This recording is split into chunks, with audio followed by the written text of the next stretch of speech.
As an adaptation, the Archie Sonic comics have had it pretty easy. At its own discretion, it could be whimsical and silly or deathly serious. It could pull from or expand on any game character it liked with seemingly little oversight. And anytime a new Sonic game came out, well, just toss it into a one-shot special so we can keep the main comic moving. They could basically do anything, with the comic's radical recontextualization of Dr. Eggman being the clearest example. The world of Mobius was truly their own. And I kinda dig it now. In fact, when Eggman came back, that's when the comic finally started to get its act together, and I had to know what new and crazy adventures our heroes would get up to. So without further ado, let's juice and what the, is that thunder? Rain and lightning? Oh no. No, not now, no.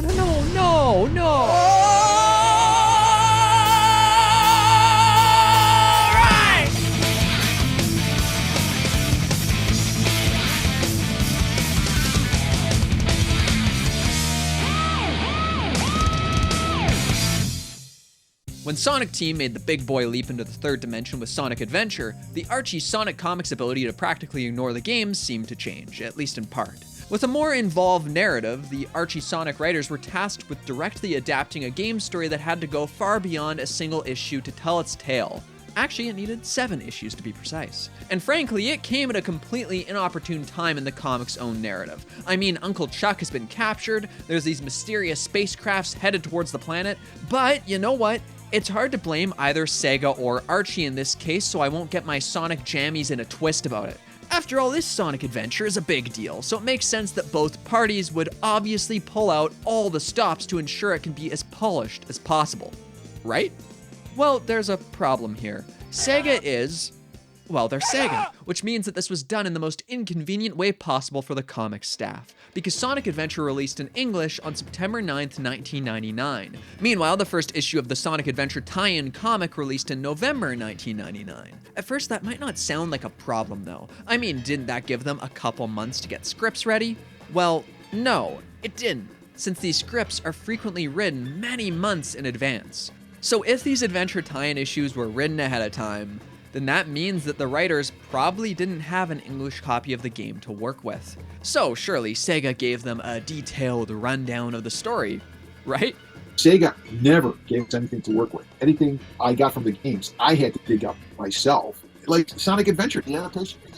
Patrick Speziante, the cover artist, he managed to get hold of a copy of the game from Japan. It was all in Japanese. So he played the game just to give us a raw idea of the plot. That's all we had to work with. I don't know how well I did, but I did the best I could. Yeah, that's right. The comic staff just had to figure out how to adapt the game with Spaz's personal Japanese copy as their main reference. Heck, the comic itself tells you this. There's a whole page by the editor going over the trials and tribulations of adapting Adventure, and honestly, it reads like a cry for help.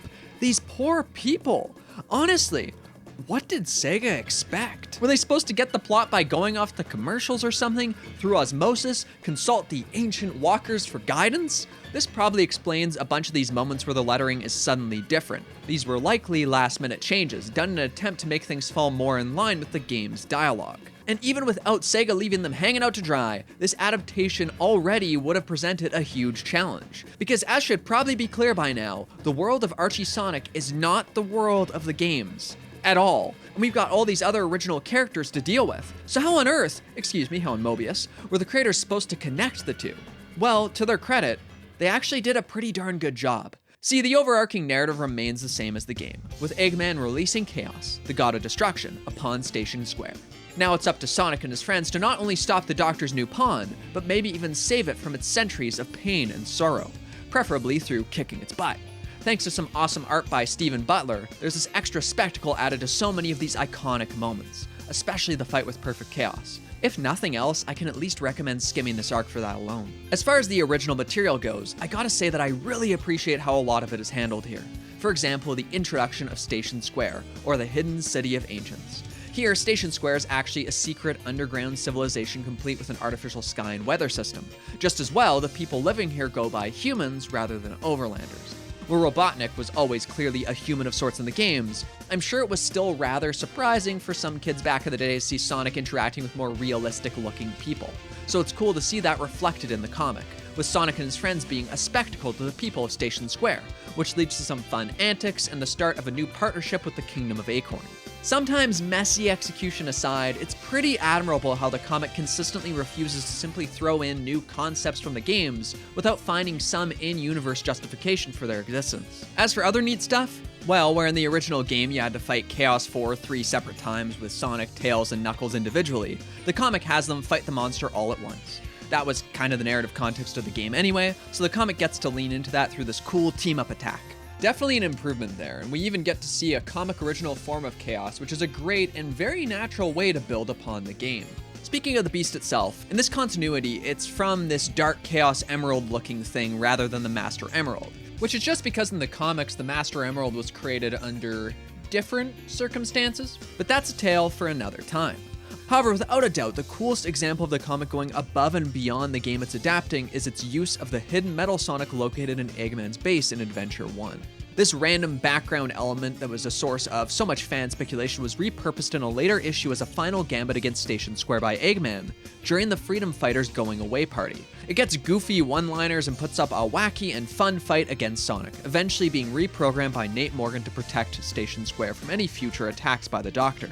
A pretty darn deep cut, and a really cool way to show the fans of the game that they care, or at the very least that they were as fascinated by the sick design as many fans were. On the character side of things, we have Big, everyone's favorite guy. He's still looking for Froggy after he's captured by Gamma. However, something's different. While Big still comes across as a fairly dopey dude, he has something dwelling inside him. A hunger. A rage. No one takes my buddy if they know what's good for them. Since that bucket of bolts probably doesn't know any better, I guess I'll have to go show him what's what. Yeah, Big, you tell him. It helps that this adaptation has other moments like this too, where characters just go buck wild and say some weird things. If it's a matter of my dead carcass or yours, here's a clue. It ain't me that's going down. Yeah, you tell him about carcasses, Sonic. Another positive is that we generally hold off from having too much in-your-face narration, and yeah, this is just a fine enough, fun little adaptation. That means it can sometimes get bland or feel like it's going through the motions, but considering the condition in which it was made, I respect what the creators managed to do here. And hey, at least it goes out with a bang, as we get to my favorite part of this adaptation, the battle with Perfect Chaos. In the game, I always found it slightly disappointing that despite having each of these individual narratives, everyone other than Sonic winds up standing on the sidelines cheering, instead of playing a more active part in defeating the final boss. The comic doesn't entirely fix this, most of the characters still don't have that much to do, even if I like how the Freedom Fighters are saving civilians during Perfect Chaos's initial attack. Well, most of them. Wump. Instead, we have two heroes to save the day. Sonic, of course, and best of all, my main man, Knuckles the Echidna. Here, Super Sonic is having a tough time keeping Perfect Chaos still long enough to deliver the final blow, and so a plan is put in place. Sonic needs to lead the beast to a power plant where he'll use the electricity to stun it. However, the generator is disconnected, with an important piece submerged underwater. Time is ticking, and it seems like we aren't gonna make it, but then Knuckles arrives and puts it perfectly. Who else is gonna do it? There's nobody but me. It's really good and a wonderful reminder that no matter how strong our true blue hero becomes, you can never count out Rad Red. In the end, the day is saved and our two heroes part ways with a smile. Man, it feels nice seeing how far these two have come from hot-headed rivals to just good buddies. I've really missed their dynamic. Actually, you know what? Now that I think about it, yeah, we haven't seen much of these two together in a long time. Used to be you couldn't go 10 issues without a Knuckles crossover event or some B stories focused on him scattered throughout. I guess all that really has just gone to his miniseries, huh? And it kind of makes me wonder, hey, what has Knuckles been up to? Don't say anything too crazy. However, while there are additions like this, some things have been removed. For example, Tails' story of self-affirmation is cut entirely, Gamma vanishes after his battle with Sonic on the egg carrier, and Amy isn't even able to get her story off the ground before being kidnapped by Zero. They even cut her speech with Gamma. Considering Gamma was easily my favorite part of Adventure's story, I guess I can understand someone being upset about that. But it was pretty tangential to the main plot, so I can see why it would have been cut for time. Never mind the fact that the writers didn't have a script to work with, so yeah, who even knows how much they understood Gamma's stuff. Meanwhile, Tails' story is one of those things I think the comic benefits from handling in its own way, considering that Tails and Sonic have all this added comic-only context to their relationship. So I'd honestly rather have the comic develop that on its own terms. But then there's Amy. You may have noticed that she now has her adventure design and therefore looks much older than her little Rosie the Rascal appearance. With Sonic's redesign, they very easily could have gotten away with just changing how he looks without all the previously mentioned convoluted nonsense. I mean, they did just that with Tails and Knuckles. However, Amy's change isn't quite as simple. To me, she looks decidedly older and more mature in Adventure, and that makes this harder to work around. And this is where some strange stuff starts to slip into the mix. See, in the issues leading up to Adventure, Sally's mother Alicia is in a frightening state. She's within a cryotube, and if it turns off, she will die. Considering that there's only enough power left to keep it running for a single week, things aren't looking so hot for our favorite acorn mommy. Of course, King Max is upset about this, and so is Prince Elias, when he overhears his dad and Dr. Quack talking about her condition. However, Elias is able to come up with a plan. Back in the World Adventure arc, they collected a super powerful ring of acorn that can apparently grant wishes to someone pure of heart, meaning that Elias will be able to save his mother. So he rushes toward the ring, his only hope, and his mother's salvation, only to find that it's already been used by Amy Rose. So what did Amy need it for exactly? Well, after being told by the freedom fighters that she was too young to go on missions, she found the ring and used it to get older. Yep, this is the way the writers get Amy into her adventure design. Do we acknowledge that she took this ring from someone who's gonna probably die without it? Not really, beyond a single panel of Elias looking pretty darn upset. How about the fact that Amy is still mentally a child?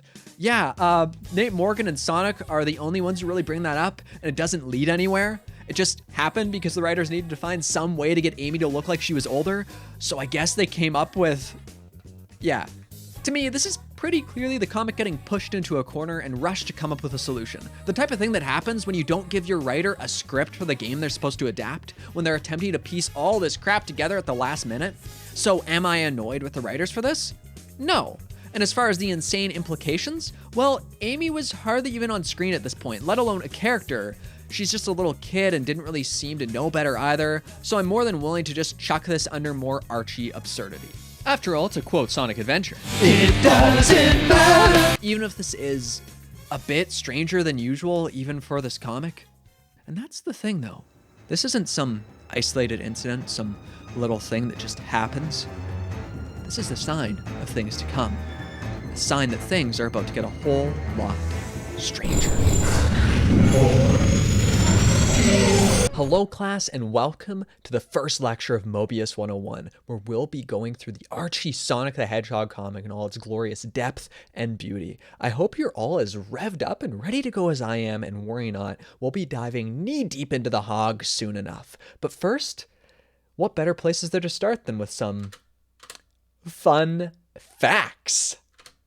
First off, I want you to take a look at this. The image on the left is from Sad AM, while on the right we have Archie. But Sally, she looks different. On the right, she's more pink. Meanwhile, Rotor is named Boomer. And you might look at this and go, am I going nuts? Well, no, you've actually never been more sane. See, here is Pink Sally in Sad AM on the left, but this is from the pilot episode. After that, design changes were made. Meanwhile, Rotor was originally named Boomer in the design documents, and bonus fact, Antoine's last name in the script was Ducoulette before it was changed to something worse. Archie knew what to do though, and they kept the better name, staying truer to the source than the source itself. Similarly, we see the use of gray swap bots in the pilot, which Archie carried forward. Along with them, badniks. Yeah, you know, from the game. They were removed after the pilot, we can see it here, but Archie, it keeps them in. And thank the walkers for that, kids. Of course, though, we all know that Sad AM was eventually canceled, and just a few months before the cancellation, well, Archie was seemingly forced to update the designs to be more in line with the show's final designs, and yeah, just look at it, Sally with her jacket, more clothing.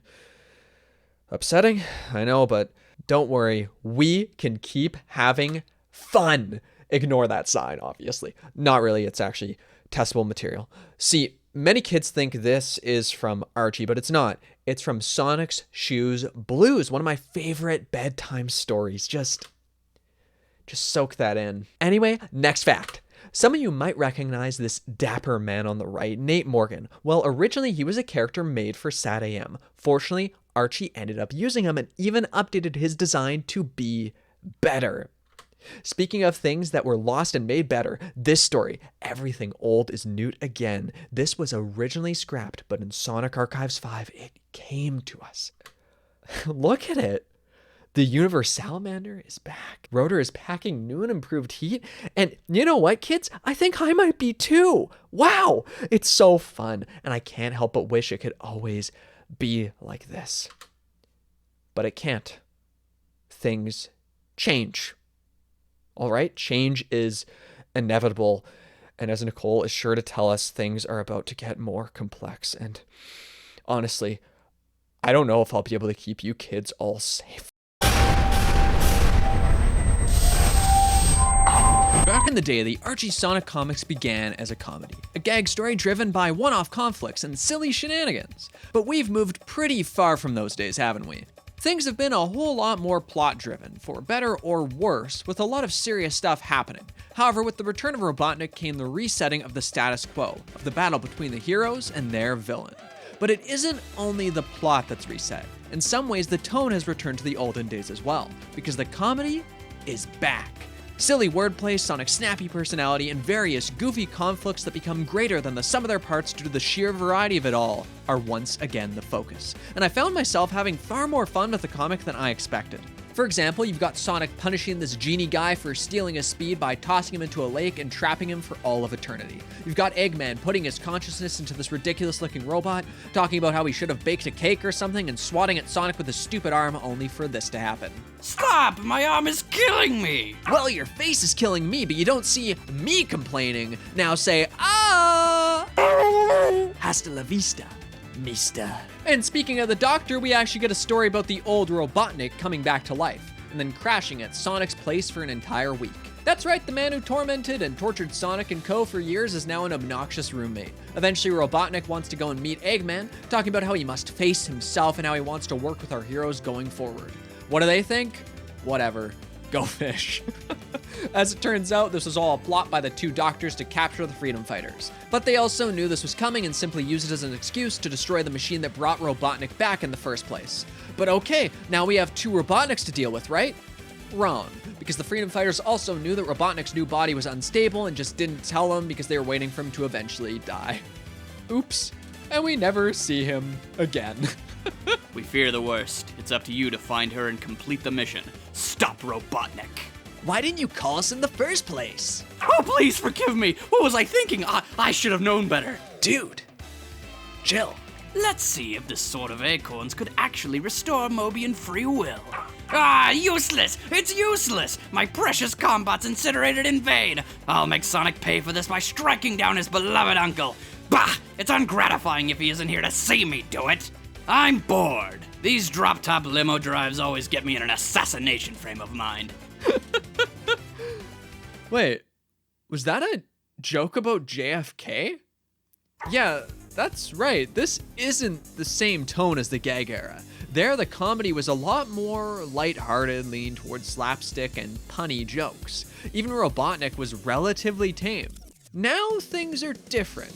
Our new, crueler version of Eggman has seemingly infected the rest of the comic with his morbid sense of humor.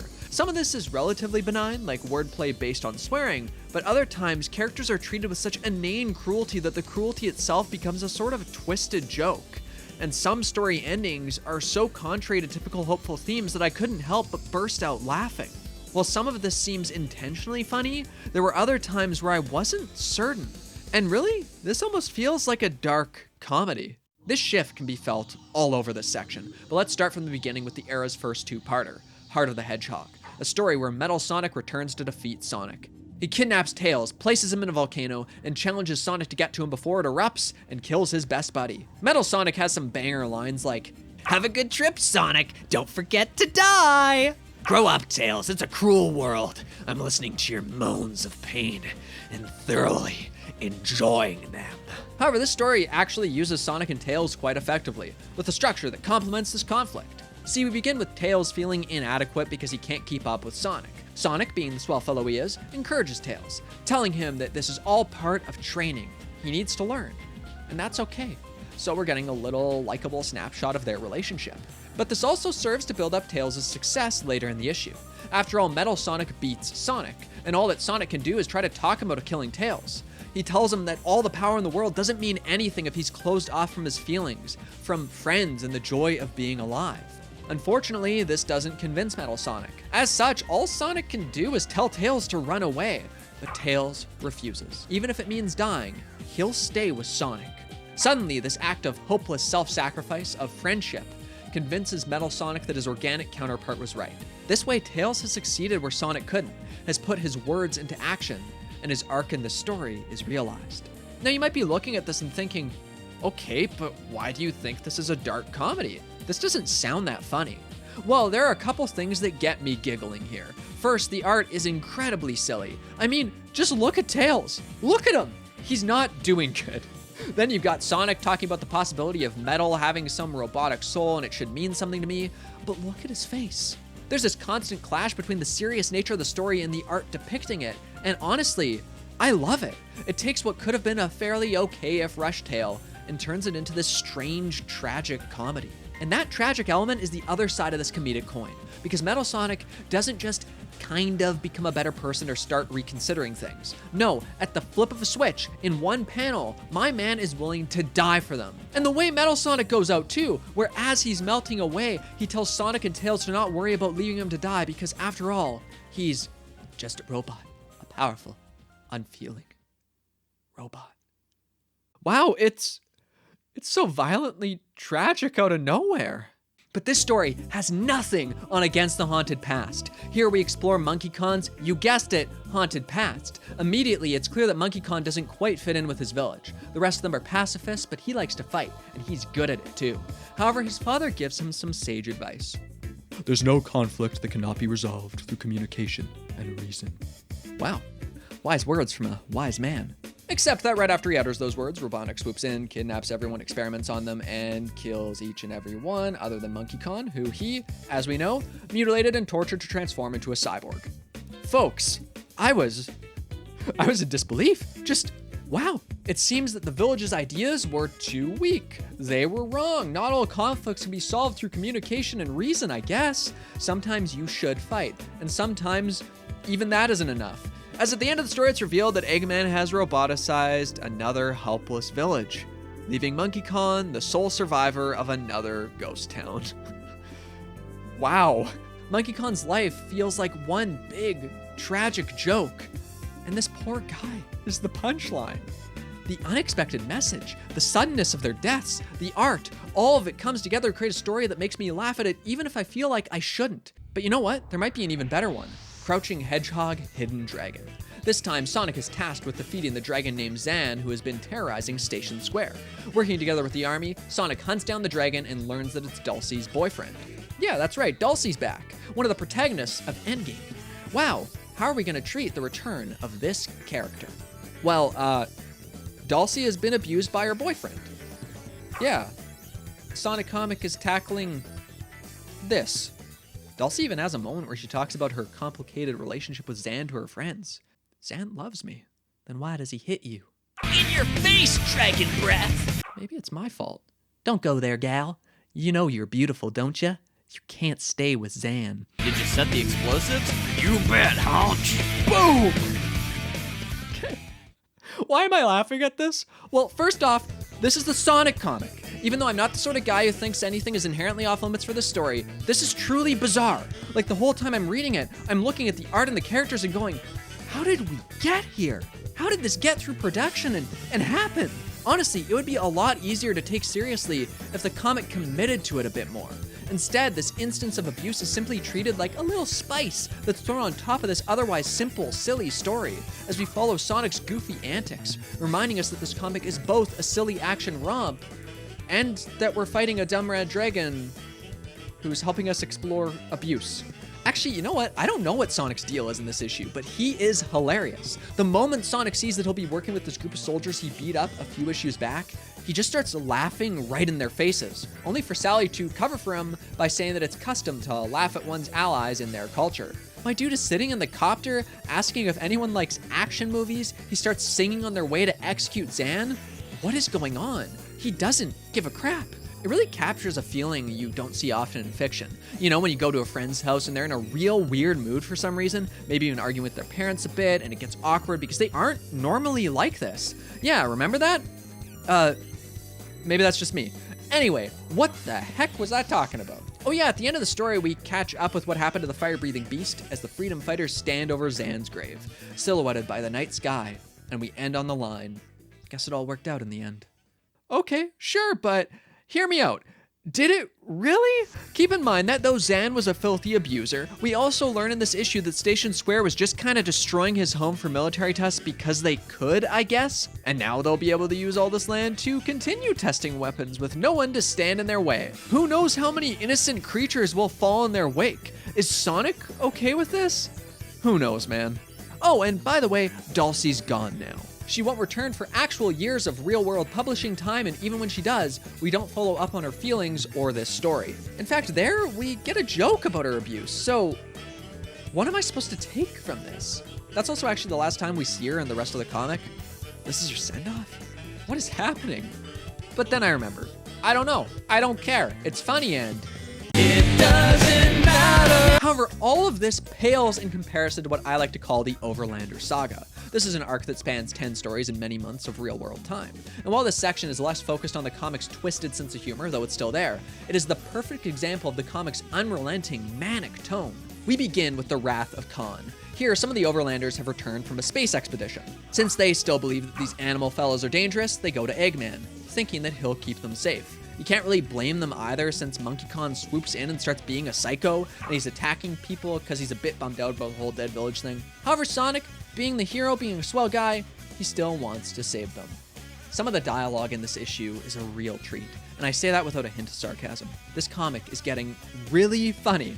Yo, you gotta chill, dude. You're like freaking everybody out big time. Can a sun cease the inferno that rages in its very heart? Guess not. Can it at least quit with the corny dialogue? No, Sonic! Let the Monkey Man cook! I need more. Oh yeah, Sonic has also apparently had enough of Pokemon, but you don't see him complaining. We could all learn a thing or two from him. Then we cap it off with this full page of Sonic yelling, "Khan!" I mean, look at it. Look at her. And her. Look at him. Look at this. This is art. Also, Monkey Khan just takes off after the scuffle. Guess the inferno of rage within him subsided somewhat. Actually, that's the last time any of these writers are going to use him. He's just gone, which, to be honest, is a little disappointing. They could have done a lot more with... Oh, sorry. Almost forgot. It doesn't matter. Anyway, the other through line in this Overlander saga section is the Sword of Acorn, mainly its ability to reinstate Robian free will. When Sonic learns this, he steals it in an attempt to free the Robians and his Uncle Chuck in Robotropolis, but ultimately, he loses it. From here, Sonic realizes that he's really messed things up. As punishment, he loses knighthood and a lot of his freedoms. In fact, he's about to receive the harshest punishment he could ever imagine, to face the scariest place of all. Public school. Yeah, that's right. As Eggman tricks these Overlanders into entering Robotropolis and begins performing terrible experiments on them, Sonic is just stuck in public school. But this school section is among the comic's funniest stories. Sonic's pure hatred of sitting in the classroom, getting to see all these dorky outfits, combined with Tails poking fun at Sonic's love for Princess Sally and the art. Oh baby, the art. Uh-oh, where's my book bag? Gotta find it fast. This doesn't make any sense. I've retraced my footsteps exactly, and there's no sign of... Aether? Where did you come from? You see my book bag? Of course, the comic doesn't keep Sonic locked down for too long either. I mean, he's not the sort of guy who would just accept this state of affairs. For one, he still feels responsible for losing the Sword of Acorns and wants to get it back. But also, he's constantly concerned for the Overlanders trapped by Dr. Eggman, even though it seems like no one else really is. It makes Sonic actually feel like a hero who's looking out for others, even those who would deem him and his kind a threat. It's super likable. And so, like any good hero, Sonic dons this ninja outfit of sorts and disguises himself as the Sneak. Yes, Sonic, you are the man now, Hog. Word to Sonic's mother! Unfortunately, Jeffrey is also going into Robotropolis with a group of his own, and Sonic has to step in and protect them when things go wrong. What's also not helping is the Overlanders' absolute disgust for those filthy furries. And in the end, all our fuzzy friends and Jeffrey are captured. Oddly enough, though, the breakout is strangely easy, almost like Eggman wasn't trying. And soon enough, Eggman's diabolical scheme is revealed to the reader. First of all, he's reprogrammed Heavy and Bomb while they were captured with Jeffrey's group, and he allowed them to escape so that they could be activated as sleeper agents to kill the royal family. And second, he's actually been releasing toxins into the air that will eventually kill all of the Overlanders unless they accept his robotic handshake, allowing him to turn his own people into a robot army, with the added benefit that if they refuse, the roboticization process will leave them as lifeless statues. That's right, Eggman has upgraded his body with the terrifying power to roboticize anyone with a single touch. Overall, Eggman is truly keeping things interesting. Like, these issues genuinely flow together quite nicely and the Doctor feels like a threat. There's this shockingly intense exchange between Eggman and this little girl named Hope, the original Robotnik's niece. She's one of the few who's had proper suspicions about Eggman and his intentions. As she tries to tell her family that something's wrong, Eggman comes in and roboticizes her dad right in front of her. She runs away, barely escaping into the city. Eggman then appears on massive screens overlooking his domain, mocking her as he roboticizes her grandmother too. Eggman can't even bring himself to hold a hostage. He'd much rather torture this poor little girl instead. After all, he knows he'll capture her eventually too. Regardless of if some of the art is poor, the dialogue is doing a ton of good work here, and honestly, I say the art is poor, but I kind of like it. In fact, I think I might love it. It's just so ridiculous and has granted every one of these stories this intrinsically comedic tone. Like, what's happening to the Overlanders should be through and through horrifying, and it is in some regards, but it's also just really goofy because we have these sketchy looking anime guys hanging out with Eggman and Snively, and boy oh boy, is this an engaging contrast. Speaking of, I love how much Snively and Eggman are actually a team now, throwing it out about being evil together. They even have some fun odd couple moments. It's really not what I'd expect from Snively either. I mean, Snively used to be a little okay. What happened? It's like everyone in this comic is okay with just killing everyone else now. Okay, maybe that's a little far though. But you know what I mean. It's funny is what I'm saying, but also deeply disturbing. This poor man is begging for his life. He has kids. And just as Eggman can't seem to care, I can't seem to stop laughing. My native race. Oh, how I've missed you so much. Wait, I recognize that one. It's my brother Colin! Or rather, the previous Robotnik's brother Colin. I'm an alternate reality Eggman who roboticized my own Colin years ago, but that was there and not here, so I'll roboticize him too! I'll turn them all into my mechanical servants!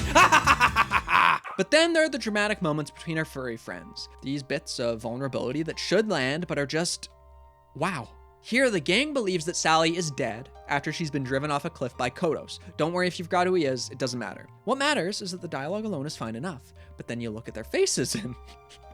However, it's surprisingly not all bad. Like, look at this cool silhouetted shot. This seems appropriately weighty and dramatic. This way though, the comic never lets me get comfortable. As soon as I think I can simply laugh at everything that's happening or stop taking it seriously, there'll be moments like this that make me pause and go, oh, this is actually kind of good though. But then Sonic says he wasn't fast enough, and Rotor says that they were just too late and their expressions are so flat and lifeless, and it's right after Ant jabs a guy in the butt with his sword, and how am I supposed to feel about any of this? So much for that Hallmark moment. Anyway, regardless of all that though, Sally isn't actually dead because the recently retrieved Sword of Acorns saves her. After this, the Freedom Fighters swoop into Robotropolis and Sally uses the sword to give the Robians back their free will. They escape, but only because Nate Morgan stays behind to lower Eggman's energy shield. And as Eggman reaches out to roboticize Nate, we know our time with this dear, dear friend is coming to an end. Except that I definitely don't care about Nate Morgan, to be honest. And he hasn't done anything that memorable in, well, since that fight with Ixis Nagus, really. And that wasn't a good kind of memorable. And now we're just disposing of him. Maybe I should be upset by that. But of course, I'm not. It doesn't matter. Regardless though, it's important to remember that even if I didn't like Nate Morgan, Sonic did. And our heroic hog still wants to save him. After all, if the sword worked on all these other folks, it should work on Nate Morgan too, along with all these other guys that were left behind. But here's the thing, even the sword can't restore their free will. As such, the best Sonic and Sally can do here is escape with the remaining flesh and blood Overlanders, and that's hardly a victory. They've all been poisoned, and leaving likely means death, or at least incredible illness. Yeah, Sonic and Sally fail spectacularly. So where do we go from here? How does Sonic plan to restore Nate Morgan's free will? Well, he doesn't think about it much. For many issues, he just moves on. I guess he's given up. Or maybe he's just trying not to think about his failures. For a while, it's hard to say, but the comic eventually wraps back around to the Save Nate Morgan plot with Station Square Attacks, the issue that I believe perfectly defines what makes this section of the comic so unique. An issue that dares to ask, what does a talking blue hedgehog, a two-tailed fox, and 5 nuclear-armed missiles have in common? Well, true blue fans, turn the page to find out. So Station Square's defense system has gone out of control and it's sending nuclear missiles at Robotropolis, and Station Square's got no way to stop this. Obviously, nuclear fallout spells doom for everyone, so Sonic and Tails rush to Eggman. They need him to shoot down these missiles before they strike. But of course, Eggman has another plan. He'll simply raise his energy shield and keep it up until everyone in Knothole is dead and the fallout has passed. So it seems like Sonic is screwed, right? No, wrong. Our way past coolest hog has other plans. He stalls just long enough for Tails to make it look like he sabotaged the shield, forcing Eggman to waste time trying to fix it, and then only being able to raise it once the missiles enter inside the barrier, meaning that the blast is contained within Robotropolis and kills Eggman and Snively. Mondo, ouch. Don't worry though, they come back. But wow, quite the victory for our heroes to even make a flashy getaway by running up one of the missiles. Way to go, guys. Wait, what's that? Oh, you're wondering about Nate Morgan. All the roboticized overlanders that Sonic wanted to save. The ones who were trapped inside Robotropolis.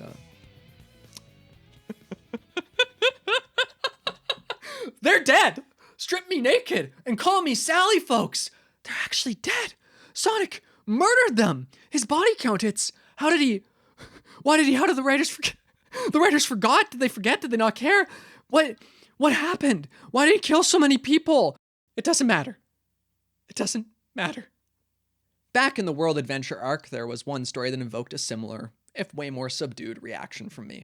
When Sonic left all those freedom fighters to fend for themselves against a horde of Robians in Sandblast City.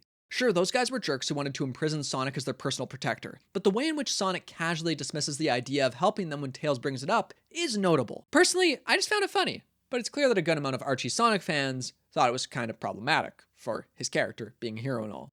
So in issue 70, an entire B story is dedicated to Sonic dreaming about how fans perceive him as this perfect hero.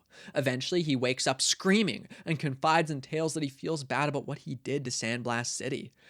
Those freedom fighters, they might have done wrong, but they were still freedom fighters, they were still innocent people. And what does this all mean for him morally? Can he really be considered a hero anymore? However, thanks to Tails' words of encouragement, he comes to the conclusion that, well, he's not perfect. He, usually tries to do good, and I guess that's what counts. Allowing Sonic to realize that he's okay with being gray. As much as his answer screams, I don't know what to tell you, kids, it at least shows an intention to try and do right by the fans as far as Sonic's morality is concerned, to address things the writers may not have previously considered. But here, what Sonic does to all these people, it's just never brought up again. No one ever acknowledges that Nate Morgan obviously died here, and he does not come back. He's dead. Sonic definitively killed him. And maybe that's kind of for the best. How could you possibly rationalize this? Who knows? Maybe Sonic just forgot. He wasn't thinking about it. It was 4 a.m., dude. Have you ever tried to save the world without your sleep? All I know is that this story is absolutely surreal and absolutely hilarious.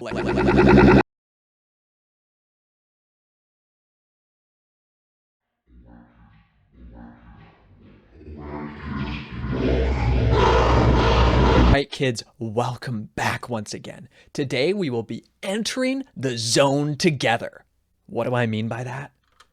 Well, in the beginning there was Robotnik and Eve, a hyper-advanced artificial intelligence he created. However, it quickly turned on him, zapping him into another dimension, or a zone as it's called in this comic. There he met Robo-Robotnik, and as we can see, there's even another Sonic and Sally there. And through the fruit of his loin, Sally has birthed wondrous fruit in the form of these two children. Of course, Robo-Robotnik does eventually kill all of them, but yeah, But this is one Sonic who doesn't die. The protagonist of Archie Sonic, Sonic Prime. And those zones that pop up, he's going to get dragged on many wild adventures through them. There he'll encounter people who look familiar, but are in fact entirely different people. Like imagine there are other yous or me's out there. There could be one who's an astronaut, one who is a pilot, and one perhaps even who's a sad, pathetic YouTuber. Anyway, which zones might Sonic Prime be visiting? Well, the Sally Moon Zone, no doubt. Litigationopolis. After Sonic Prime is framed in this zone, he has to clear his name. Those more avid students might even recognize this because this is actually where Ken Penders took Archie comics. Oh, look, Sonic Prime's about to get a kiss.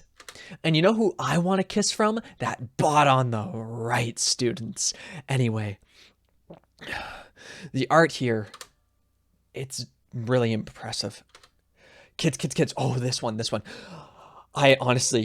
is my favorite. Sonic Live. As you can see, Sonic grabs these two kids, and it's the greatest kidnapping I've ever seen. They get to go on adventures with him in their TVs. Their TVs. Class, I wish Sonic would pull me through a screen like that, don't you? Oh, and I wish he would hold me in those arms with those firm hands.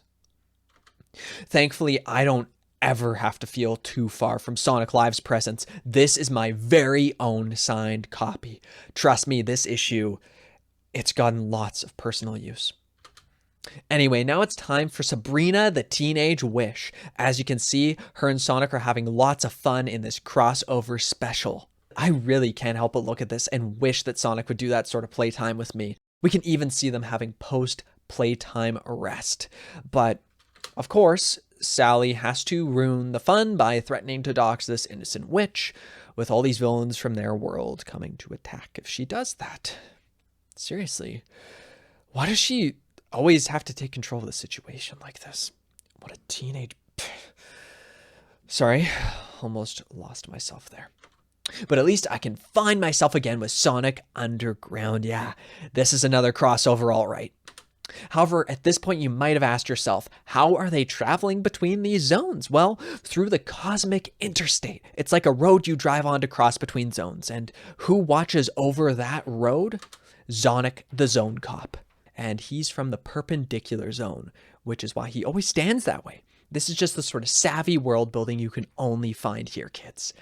If there's any trouble, Sonic will throw any miscreants into jail. This is the jail. And Warden Zobotnik's there. And kids, you do not want to have a run with him, so stay out of prison, please. Sometimes, though, zones aren't so clear-cut, and they will break down. There's even a story all about that, where they end up through all this interzone travel in the world of the Sonic the Hedgehog Japanese anime OVA. Knuckles even has his little hat and everything. Sonic and Sally, they also dream of Knuckles, those lucky ducks. I wish I could dream I was engaged to Rad Red too. But there's another story we need to really pause and focus on. Here you can see that Sonic Prime is being asked by Sonic to go save another zone. Of course, being the hero, he agrees. But he does not know what he's just gotten himself into. Because see, in this zone, his friends have been transformed into these terrifying creatures. Fortunately, though, this zone's Robotnik is a nice man, and he's going to help Sonic fight them by outfitting him in this insanely impressive mech.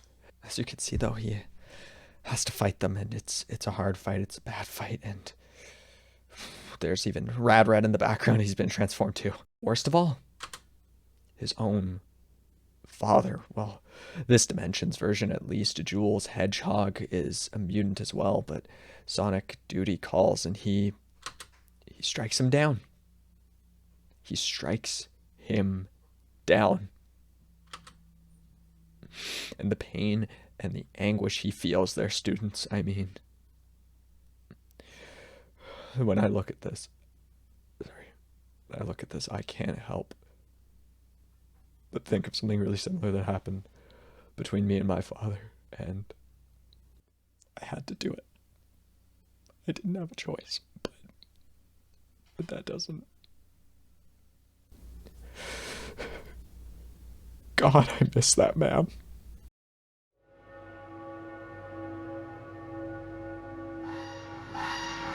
Sonic's definitely accidental crimes against humanity are far from the only time that the comic just suddenly drops things, intentional or otherwise, or introduces new ideas only to violently murder them, figuratively, and more often than not, literally. Remember how Rotor left to go see his family back in issue 72? Well, actually, maybe you don't. Anyway, this is your reminder. Regardless, in issue 85, we're told in the short B story as part of a condensed flashback about what happened to them, and this guy ends up having to return home to Knothole. Almost like the writers forgot where he was and rushed to get him back home. Or maybe they didn't. After all, they were doing Sonic Adventure in between this, so maybe it just didn't fit there. Whatever. Now they have time to set up a conflict for him to overcome with him rescuing his family. Right? Except we only address this subplot 24 issues later, or in other words, 2 real-world years later. And the way it's done is by having him tell his friends about it for the first time. Then they just go and do it, with his only contribution to saving his family being that he actually told someone that they needed help. Over 6 weeks have passed in-universe since this guy returned, and 8 issues since they got the Sword of Acorns back, and he never brought it up? Maybe my man had too much homework. You know, exams are stressful, and maybe more important than getting your family back. Sonic Adventure 2 is coming out, so suddenly, smack dab in the middle of the Overlander saga, we gotta do an SA2 adaptation. However, this is just an introduction to SA2, not a full-on story, and we're simply told to go play the game.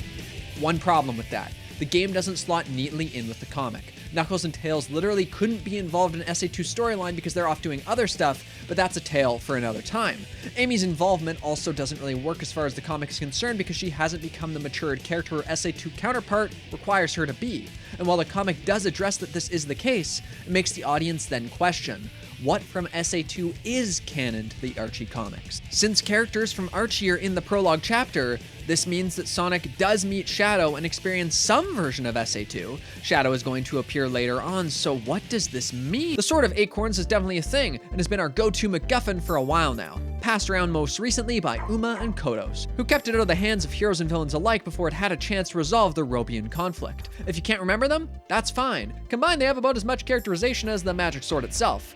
Kodos is power-hungry, and Uma is certainly existing. One now speaks in incoherent, literally brain-rotted screams, and the other has spoken once. Eventually, the two die, and the sword is given to Uma's children, who apparently have memory DNA? What the heck is memory DNA? That tells them to get the sword to do something.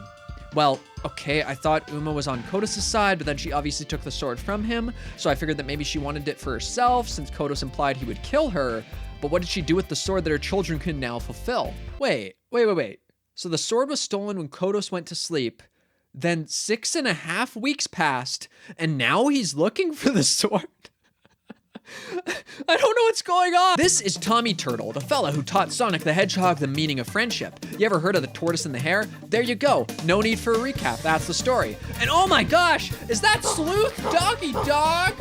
Oh baby, it's been a while. Oh, is that Drago? Is that a grenade? Let's juice and jam, Turtle Boy. Blue streaks, speeds by Sonic the Hedgehog. So this new Robotnik is flesh and blood, so now he can't roboticize others with his touch? Wait, he lost the... It's taken weeks to build these new and improved bodies, while we bounced around various inferior bodies, and finally without the virus that kept me from downloading Knothole's location. Wait, he knows the location to what? Bam! Aliens! Very well, let the experiments begin. Wait a minute, wait. Go back. No diggity is right, Sonic. What do you mean Eggman knows where Knothole is? And he's not doing anything about it? And the reveal is given zero fanfare. It's just, a thing that happens. The comic has completely dropped all pretense of having a goal for our characters. Mobotropolis, their home, is gone. A literal toxic wasteland that our heroes can never return to. So what's the goal? Defeating Eggman once and for all? Good luck with that. This man holds power over 99% of the planet. There's no saving the day like in the games. There's no peace to preserve. Our heroes are screwed, and their goal is to not die. We're now at a point Or even if they were actually allowed to defeat Eggman, it would just be redundant. Wouldn't matter. We're too far gone. And as for the new life our heroes get to live, their home is now an easy target. Random attacks are just a part of their life now. Eggman already has a new base of operations, a new army, a new giant robot. Remember that these things were supposed to be important? That it was supposed to mean something? Throughout this section of the comic, I never knew what to expect. I couldn't get into some boring rhythm where I could easily predict what would happen next. I mean, have you seen this? It's glorious. It also just helped a lot that moment to moment. This is way better than something like Endgame or that Nagas fight in the World Adventure. Like, this dialogue is reasonably snappy, there's a good dose of humor, intentional or otherwise, and the characters have got personality, even if they just forget things sometimes. It helps that the art isn't usually bad in a chaotic way either. What I mean is that the paneling is organized enough and it's pretty easy to tell what's going on. In fact, sometimes it leans into the characters' mindsets and struggles, helping me empathize with them. Like this scene where Monkey Khan is trudging through the desert towards a confrontation with the big doctor. The way he goes from left to right on the page, but the sun remains the same in the sky. We move from day to night and night to day. And it sells how long he's been trekking toward this and the anger that propels him. Which means that the act of reading the comic is pretty pleasant. No more confusion as to what's happening, most of the time. Instead, it's only bad in the sense that it's hard to take seriously. But if I'm already not taking it seriously and don't care about that, well, then who cares? It's not even bad at that point. It's ridiculous, it's hilarious, it's fun. As far as I'm concerned, that makes it pretty good. But even the art isn't consistent. No, sometimes it looks like this, but other times it looks like this. Like, this looks great. James Fry introduces this sick, angular style to the cast with these far out, exaggerated poses and expressions. Everyone looks like a cool sticker I'd want to put on my Game Boy Advance, my Game Gear, if I was reading this at the time of release. I love it. Art Mooney's back from the gag era too, and it's pretty fun seeing him continue to recreate the SatAM style next to these updated game designs. And finally, newcomer Jay Axer's detailed work is stunning. There's so much going on here. It feels like I could step into these spaces, like this is an actual fully realized forest, castle, balcony, or mansion. It reminds me of Spaz's style, but a lot more rounded. And speaking of Spaz, he's mostly sticking to drawing great covers for the issues, a quality the inside material rarely matches up to, or maybe it's the other way around. Except for this one, I guess. See, Spaz actually was given one issue to do the interior art for, and it's that SA2 adaptation I mentioned, which sure is mostly just a straightforward retelling of events that don't come through to mean anything, but look at it. All this detail, the gorgeous lighting. I don't even know what else to say. It's pretty surprising when you're going through a bunch of other stuff like this, for instance. Who drew this? Well, many hands, apparently. Yeah, I guess no one wanted complete credit for this. Hard to say why. To me, it looks like there wasn't a proper issue prepared for the monthly release date, so everyone had to slap together some sketches. This one doesn't even have a unique story. It's just an incredibly bad adaptation of a Sonic SatAM episode. This mysterious entity would also be responsible for the art in another Nagas issue. This story that actually contains nearly 4 pages of pitch black nothingness, followed by 6 pages of a snowstorm blocking an action scene underneath. Oh, wow. What's that? The coloring, the detailed art, the robotic designs. Why is this so good? Plus the story is pretty fun too, with these aliens kidnapping Sonic, Tails, Eggman, and Sniffly. They want to see whether organic or robotic beings are better, so they turn Sonic and Tails into robots, while Eggman and Sniffly are made flesh and blood. Whoever wins will be returned to their former forms, while the others will be trapped in their new bodies. So now a big, bombastic, beautifully illustrated story by Stephen Butler carries everything from there. Is this plot incredibly random? Sure. Does it haphazardly reset the status quo a bit with Eggman losing his robotic abilities? Yep. Do I care at this point? Meh. Really though, it's just a cool, fun little one-off, and I'm happy I read it. Of course, it's smack dab in the middle of some other mediocre tales, like this Bunny and Rouge fight. But hey, in this issue, at least they see the Statue of Liberty for some reason. That's almost as random as the 2-issue Guardians of the Galaxy parody that I'm clearly not the audience for. But that's part of my point here. Throughout this section of the comic, I never knew what to expect. Above all else, it kept me on my toes, and it's hard to get bored with. Have I mentioned how much I like this comic's version of Tails? He's been a consistently well-written little guy who's the kid the group wants to protect, but he's also competent, tries his best, and a great sidekick to my man Sonic. And honestly, this section of the comic has some of my favorite material for him thus far. More so than ever before, Tails has become this little brother of sorts for Sonic, where he lives with him and his family, bonding with them, even taking family photos. He's excited to spend time with Sonic, and Sonic's excited to spend time with him. At one point, they're even putting off planning for a mission together by just gaming it up. They sit down and talk about the ladies together. Honestly, it's one of the most wholesome, lovable dynamics in the whole comic. We also consistently see how caring a kid he is, even in some of the goofier moments presented here, like his concern for Dulcie during that abuse saga. Meanwhile, the whole group absolutely loves him, and his very existence encourages them to take a step back and slow down. I mean, he's the reason why they play hide and seek, and in some ways, the reason they never lose sight of themselves and their friendship in this cruel world. But he's not just there for those ever-important small moments. He's there for the big stuff too, like when Mobotropolis is destroyed. It's just him and Sonic together there, with Sonic encouraging him, telling him that things will be alright, and Tails taking him at his word because they're brothers and they trust each other that much. Among all this insanity, we have this right here. And it's kind of beautiful. But I have a confession to make.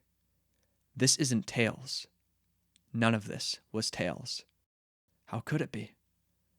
Do you remember the book bag incident? In issue 94, Tails was taken by this echidna named Aether because there was an important quest that only he, the Chosen One, could handle. For now, the details of this story aren't important, a tale for another time and all that jazz, except for one thing. Tails failed to carry out his mission. Why? Well, because this wasn't the real Tails. This was some sort of copy, so not knowing what to do at this point, Tails' his Uncle Merlin the Wizard and the Guardian Aether decided to deposit the fake Tails back with his friends and pretend like nothing had happened. And so he remained there through thick and thin, spending time with his friends and family, and time with the readers of this comic too. A lot of time. 1 year and 8 months of real-world time, to be precise. It was long enough that many readers likely forgot this even was the fake Tails. I wouldn't have been surprised if the comic forgot too, considering its failure to follow up on plot points in the past. But this time, it didn't forget. No, it remembered in terrifying detail. Tails is a fake, and Judgment Day is coming. In issue 114, it's revealed that fake Tails has been having a strange nightmare over and over again. He sees this dark cave and something is pulling him toward it. Eventually he leaves in the middle of the night and somehow he just knows where to go. Sonic follows him and they go inside together, two brothers prepared to face their fates. It's here that the villainous Mammoth Mogul, a tale for another time, reveals himself and explains what's happened. He kidnapped the real Tails so that he could siphon away his powers. He planted the fake Tails in his place so that no one would notice until it was too late. Fake Tails learns that he's a false facsimile, a phony, and there's only one way for him to give the real Tails the power he needs. He must sacrifice himself. He must die. Because there just can't be two Tails.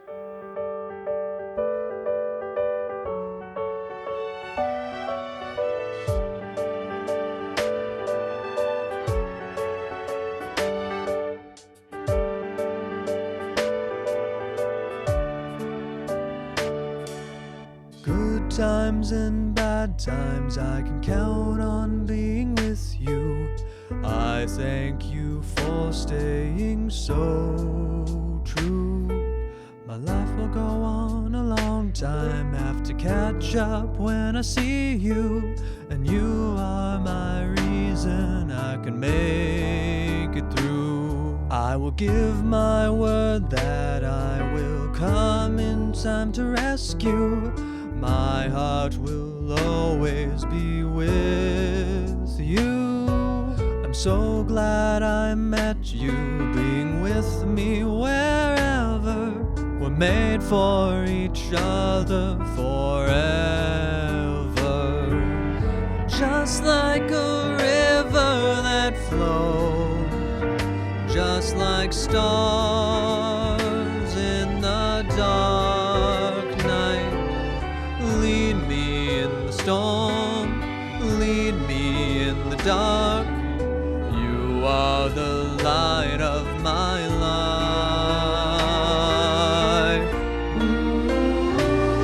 I will be there if you need me, and I know you'll do the same.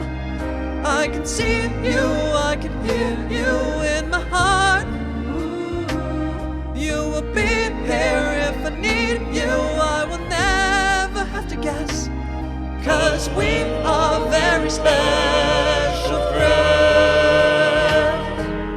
Send me a letter, let me know how you're doing. You are my lifetime and true friend, will never be forgotten. Nah, I'm just messing with you. We never bring this up again.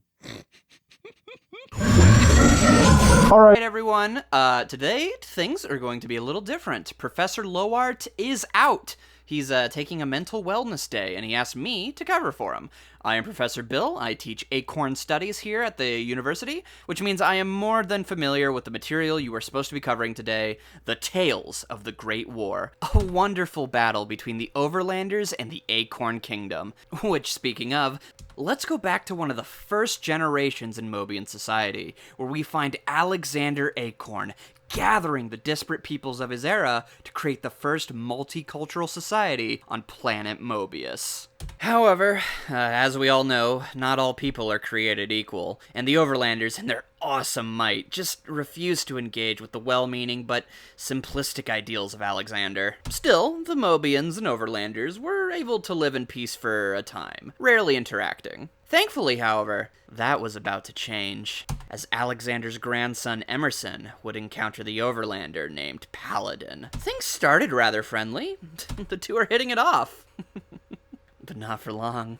As while Paladin was showing off his pistol to his new friend, hoping to impress him with his sharpshooting skills, Emerson jumped in the way to protect an innocent bird and paid the ultimate price. King Theodore, ever loyal to his father's ideals, did not seek vengeance that day on the boy or other Overlanders, wanting only to bury his fallen son. Obviously, something had to change. Many generations later, two spies met and attempted to broker a plan for peace. Thankfully, though, the two traitors were captured in the act and brought to justice by Warlord Kodos. As we get a crack, back-to-back, boys and girls, their worthless carcasses hauled off to their leaders as a declaration of war. A great war had just begun. However, even the best of us make mistakes. So basically what happens is that after Julian Kintobor was saved by the Mobians, Kodos feared this Overlander would betray him and his people. So, he brought the man down to Ixisnagus' lair and showed him the Zone of Silence. He then seemingly hands Julian a weapon, turns his back and talks for a bit, and yeah, that happens, allowing Julian to become the new warlord for King Max. You might be asking, what was the plan here? No clue. Either way, the war waged on, with chaos and carnage around every turn. No one was holding back. I mean, just look at that monkey! However, I want to bring attention to one brave soldier named Jules Hedgehog, who after being brutally shot in the head, his broken body procured only by his just-as-cool wife Bernadette Hedgehog. Well, this encounter, as we'll soon see, is about to shape the future of planet Mobius. As Charles Hedgehog, desperate to save his brother's life, who, at this point, was beyond help by normal medical means, offers an alternative solution. A new medical technology that he had been creating. A technology that one great man was about to perfect. I don't know what else can be said about Julian Kintobor, better known as Dr. Robotnik, other than that he is a visionary. War becomes benign when only two players are plugged into its console of doom, and Dr. Robotnik is the game genie. During his time as the advisor to Maximilian Acorn, he set up a duel with the Overlanders' leader, the outcome of which would decide the fates of both kingdoms. Robotnik knew his people wouldn't play fair, and hoped Max would die in the battle so that he could seize the throne. Unfortunately, fate would not smile on Robotnik that day. Max won the battle, and despite the Overlanders' tricks and treachery, he spared their king and declared the Great War over. Robotnik's other plans fell through as well, with his secret cyborg project killing most of his subjects. But true genius never gives up, and eventually Robotnik discovered Charles Hedgehog's medical research, the Roboticizer, a device that could turn flesh and bone into metal and gears, designed to preserve the terminally ill or injured, allowing them to live freely while searching for a cure. However, the machine had never been tested, and after some tampering by Julian, the device left Jules as a motionless robotic husk. His life saved, but at what cost? This horrifying outcome leading to Uncle Chuck blaming his own arrogance and handing his research over to Robotnik, who he hoped would be the bright mind needed to fix his mistake. And it just gets better! While Charles remains a hollow, empty man, Bernadette decides to take matters into her own hands, discovering in horror that her husband is being used as a robotic servant, who is then ordered to roboticize her as well! Robotnik tells the already broken Charles that he caught Bernadette fooling around with the roboticizer, and that this was the result. Something he had created had stolen his family's happiness. If only he knew how egotistical that thought was. Forced to raise his nephew alone, Charles was consumed by guilt and gave up. An honorable fate? I'll leave that to you. Meet the Prowers, Amadeus and Rosemary, a couple expecting their baby to be born very soon. However, with love comes loss, as the suspicious Amadeus catches Robotnik in the act of testing the roboticizer, is captured, and then goes to meet his wife. Little baby boy, born. Look at him, Amadeus. Look at your son. He turns away. After all, what love could come from a body without a heart? As we end on smiles, surrounding a saddened and betrayed Rosemary, who cries herself to sleep at a father who will never hold his son.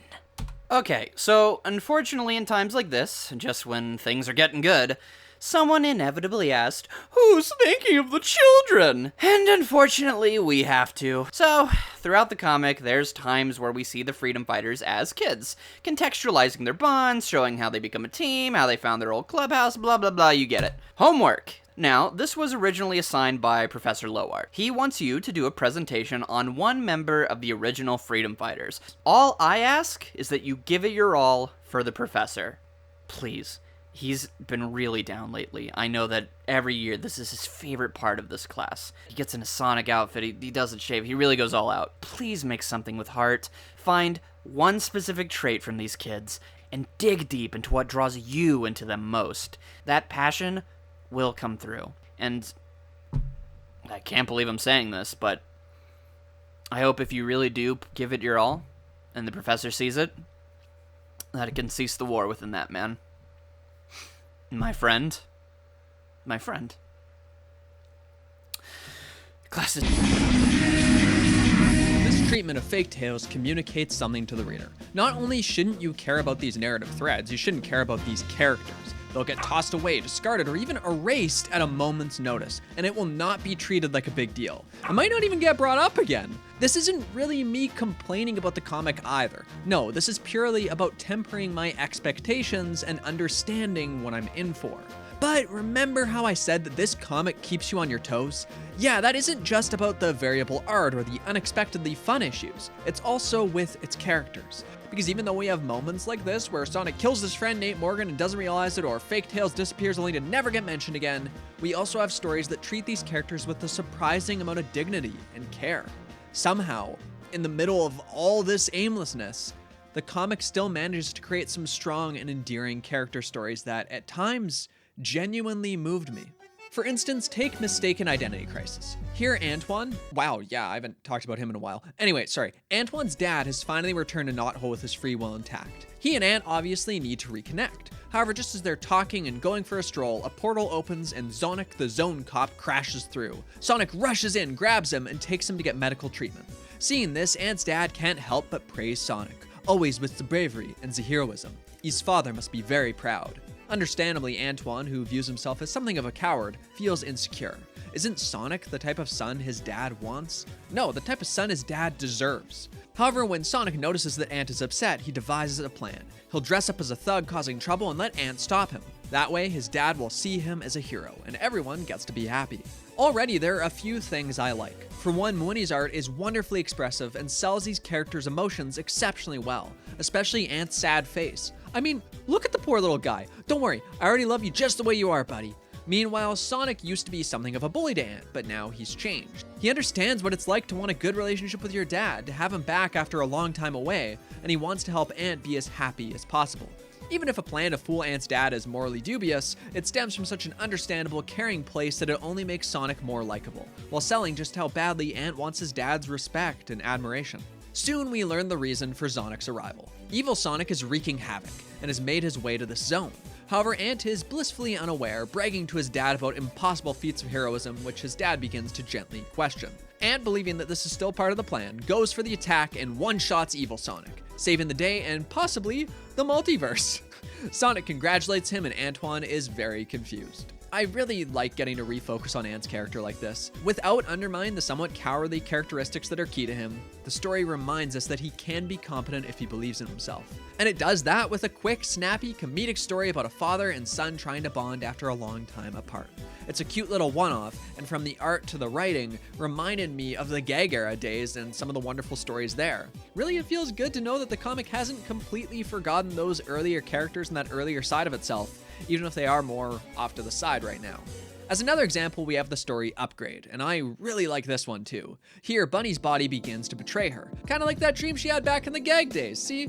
It's all coming around.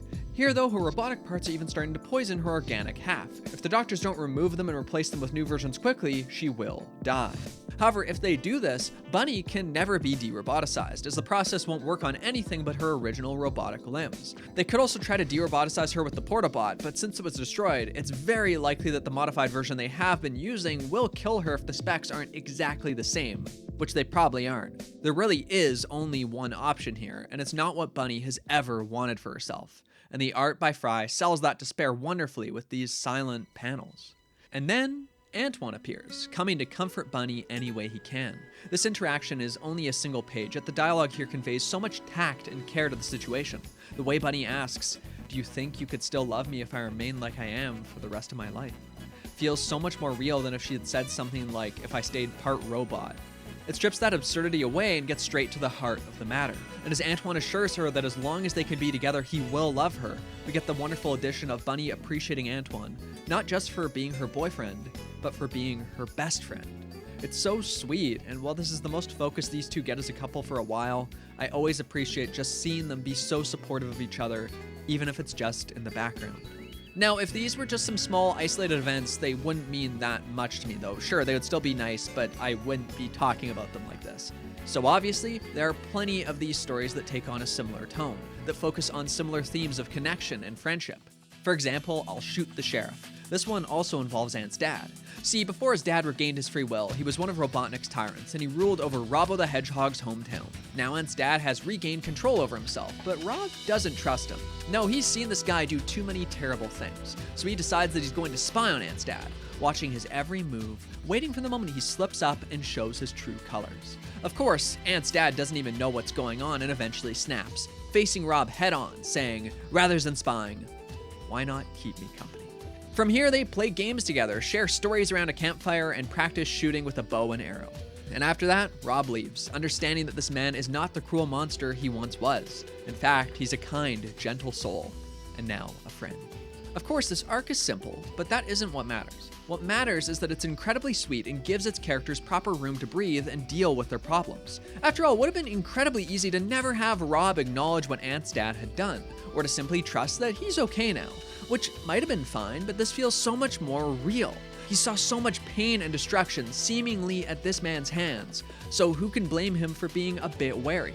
And when Ant's dad decides to just connect with him, well, it takes a character who I only cared about because he was someone's dad, and makes him quite charming all on his own. He won't hide from those who dislike him or allow misunderstandings to go on and on. He's competent, active, and just a really nice guy. Overall, it's another super solid, character-focused story. And the comic only continues to invest me in characters I'd never expect with A Girl Named Hope. This story's narrative framework is quite distinct, as it's a letter written by Robotnik's niece Hope to Sally, telling her what happened while her family was in space and some history about the Great War. She talks about her fear upon seeing Sonic for the first time, but also how she came to understand that Eggman was the truly evil one. She expresses her gratitude for how Sonic and Sally saved her, gave her a second chance, even if it was too late for her dad and grandma. In concept, this is already quite nice. We're getting a better idea of the animosity between Overlanders and our furry friends, but it's taking on a particularly personal tone, told through the eyes of a little girl who, through connection and kindness, came to understand the error in her thinking. The presentation also helps a lot with this detailed art that's built to lean into the way she sees things. It's character focused in a way I haven't seen much of in this comic. The narration is great too, with some genuinely touching lines. At the end, Hope expresses her wish that she could stay in Knothole, a society that once seemed alien to her, but now she can appreciate it for its beauty and its people, a people she'd like to be a part of. And so the royal family grants her this wish. It's a shockingly lovely little story about a girl who's lost nearly everything, finding a new place to belong.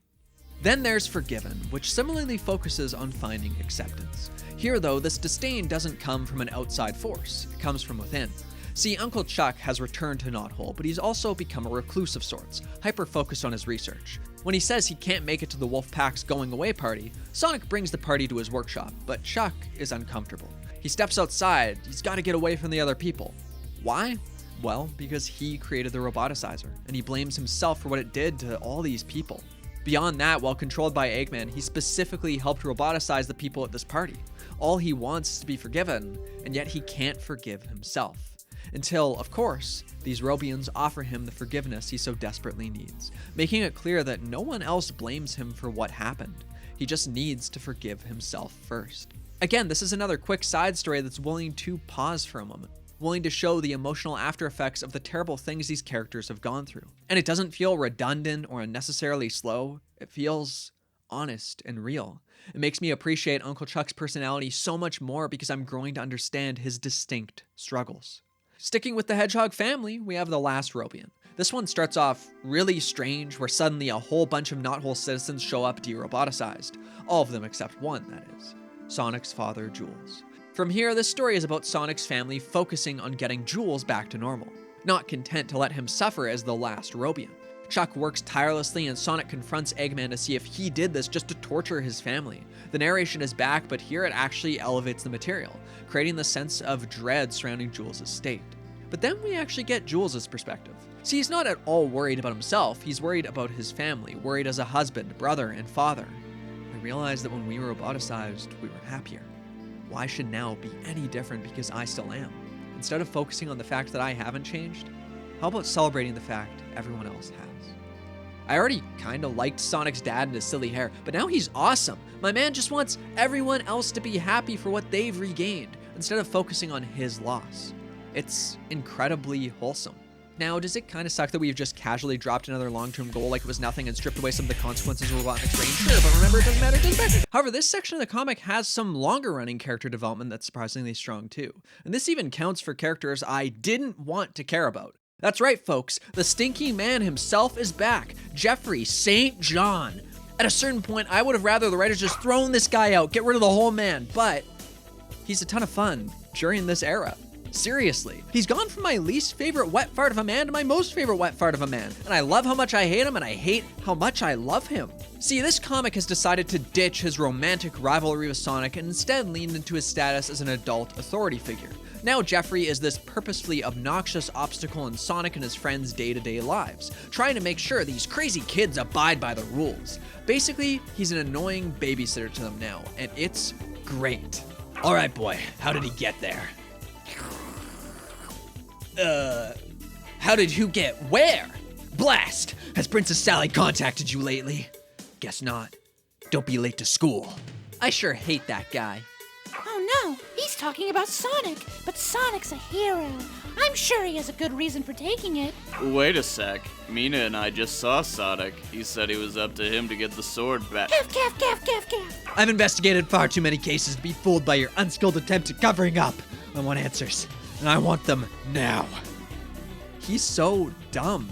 Over and over again, he fails to do anything right or to make any real difference. In fact, he screws up a lot. destroying the reprogrammed bot that Chuck sends to give important information to Knothole, putting the royal family in danger when he doesn't realize that Heavy and Bomb have been turned against them, not to mention getting them captured in the first place. And finally, for failing, is Elias's behind-the-scenes advisor. He's kind of a worthless character now, but since I disliked him so much, it's fun to watch him fail and be punished for it. Now, we aren't being hit in the head with how cool Jeffrey is supposed to be. He's simply bad at his job, a comic relief antagonist of sorts who doesn't pose a serious threat, but certainly poses a funny one. But then something strange happens. The comic acknowledges this. Jeffrey acknowledges this. He lists off his failures to Hershey and decides that he won't be returning to active duty. He doesn't deserve to. But then Hershey encourages him, saying that he's a hero. So now Jeffrey will try to atone properly, returning to duty but to do better this time, with his first mission being to retrieve Prince Elias, who, in part due to Jeffrey's repeated bad advice, felt he wasn't right for the throne and fled from Knothole. It's like Jeffrey's an actual dude now, like a man, like a person, not some cardboard cutout cool guy wannabe. He feels things, has regrets, strives to be better, and oh my gosh, do I actually kind of like Jeffrey St. John? Are you okay, dude? Am I okay? And you know who else has some good moments? Sally. In particular, she gets a chance to have heart-to-hearts with her mom and brother. We take a moment to breathe, to acknowledge that her life has been filled with loss after loss, and that even connecting with the family she once wanted back so badly is difficult. Their experiences are so different. She's changed as a person. But Elias in particular reaches out. He wants what's best for his sister and is willing to open up to her and be vulnerable, to give her a shoulder to lean on. He's also one of the only people in the comic who seems to understand that Sally has earned her place as a leader, even if Max is obsessed with Elias taking the crown. Whatever though, Elias gets it. And he gets even cooler as we find out that this man took matters into his own hands by sneaking into Robotropolis to retrieve a cure for his mother, ultimately bringing his family back together after a decade apart. We get this great little moment where Alicia squeezes Max's hand as she finally wakes up and they're reunited, and it's actually just really nice. Elias may not want to be king, but he's a king in my heart, baby. I love this guy. His stuff only gets better after he leaves the kingdom and decides to live a quiet life. He gets himself a wife, he's gonna have a kid, and he really just wants to be left alone. However, Eggman eventually finds this place. Elias's response? He wants to run and get his family out of there. Normally, this could be obnoxious, but honestly, I get it, man. There's really no reason why he should need to be some big boy leader. Look where it gets you in this comic. He understands that he's really some guy who simply happened to be born to royalty, not this natural-born leader who deserves respect. There are better people for this job than him, and at this point, this feels like an understanding of his own weaknesses rather than some moral failure on his part. On top of that, it's clear that he's simply afraid his old life will come back and ruin his new one. But when push comes to shove, he still chooses to stay and fight, protecting his village, even if he makes it clear he won't be returning to the throne. It helps that he doesn't take out any of his annoyance or animosity on Sally either. No, when she and Sonic appear to save this little town, they're invited to stay for dinner. Sally has accepted him for who he is, and he has accepted her. Now they can have an honest relationship, defined by their love for one another as a brother and sister, rather than politics and birthrights. It's also nice that he's out here helping our boy Sonic with his relationship troubles, defending him when Sally mistakenly believes that he let Max get hurt by being irresponsible. Actually though, Sally is part of another character-based arc over this section of the comic. That's right, folks. It's romance time. I mean, of course it is. Sally and Sonic kissed all the way back in, what is it now? Issue 50? Wow, it's been a while. Either way, this hog's been looking for his nuts for some time now. So what have they been up to during this whole time? Well, nothing. Their romance stopped. For some reason, the writers have been acting like Sonic and Sally are just acquaintances and made it so they've stopped being as close. At first, it made sense with Sonic going on his trip with Tails and Sally's royal duties growing more overbearing. By now, Sally has been cooped up inside the castle, and if she wants to see Sonic, she would need to sneak out. Oh, okay. Kinda a shame that we've backtracked like this, but fine, there's a reason for it. Now we can even have a fun romance plot where Sally needs to go against her parents to be with Sonic, where they need to team up against an outside force. But no, that's not the case, because when Sally does sneak out of the castle to meet with Sonic, she sees something. Sonic kissing another girl. So is Sonic genuinely in another relationship now? Is that hog spreading things around a bit? No, of course not. This girl just kissed Sonic and Sally happened to walk in at just the wrong time. Now, for the next 24 issues, or 2 real-world years, we're going to be trapped in some dumb love triangle. And why? Well, because this stupid character decided to screw it all up, that's why. I mean, why would I want to get invested in her? Why would I care about what she's going through? All she's doing is backtracking a plot that's already gone on for far too long. And yet, as much as I dislike the placement of this love triangle, I've got to say, I actually like this character. In fact, she's kinda a highlight for this section of the comic. Mina Mongoose. Now, Mina's been around for a little while, but she hasn't been relevant to discuss until now. We first met her immediately after Robotnik's return as he launched a surprise invasion on Mobotropolis, capturing the unsuspecting citizens and roboticizing them. Mina is one of the few survivors, and we get a pretty good moment as Sonic has to stop her from charging blindly into Eggman's base to find her mother. Sonic is incredibly blunt here, telling Mina that her mom is most likely a mindless machine by now. Yet it doesn't come across as cruel, because Sonic lets her know that this is a truth he's grappling with due to Uncle Chuck and Mutski also being captured. All they can do now is make sure that the people who are safe, including Mina, stay that way.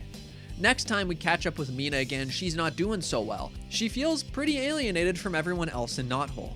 These folks are happy because they were able to be reunited with friends and family who had escaped, but at that point, Mina still didn't have anyone. All the people she loved were roboticized. For a bit, she finds a purpose in babysitting these orphan kids, whom she obviously can relate to. But eventually, the loneliness becomes too much, and Mina resigns herself to face Eggman, telling Sonic that she hopes that even if she gets roboticized, she will at least finally be with her mother, and maybe even get a chance to ask Eggman why. Wow, yeah, that's a cool scene. That's Mondo cool, even. This leads to Sonic having to choose between saving Mina or retrieving the sword and rescuing his uncle. The sword is also one of their most powerful weapons, a terrible thing to have fall into Eggman's hands. And as Sonic points out, Mina basically wants to be roboticized. Of course, though, he chooses to save Mina, because while it doesn't make sense logically, it doesn't have to.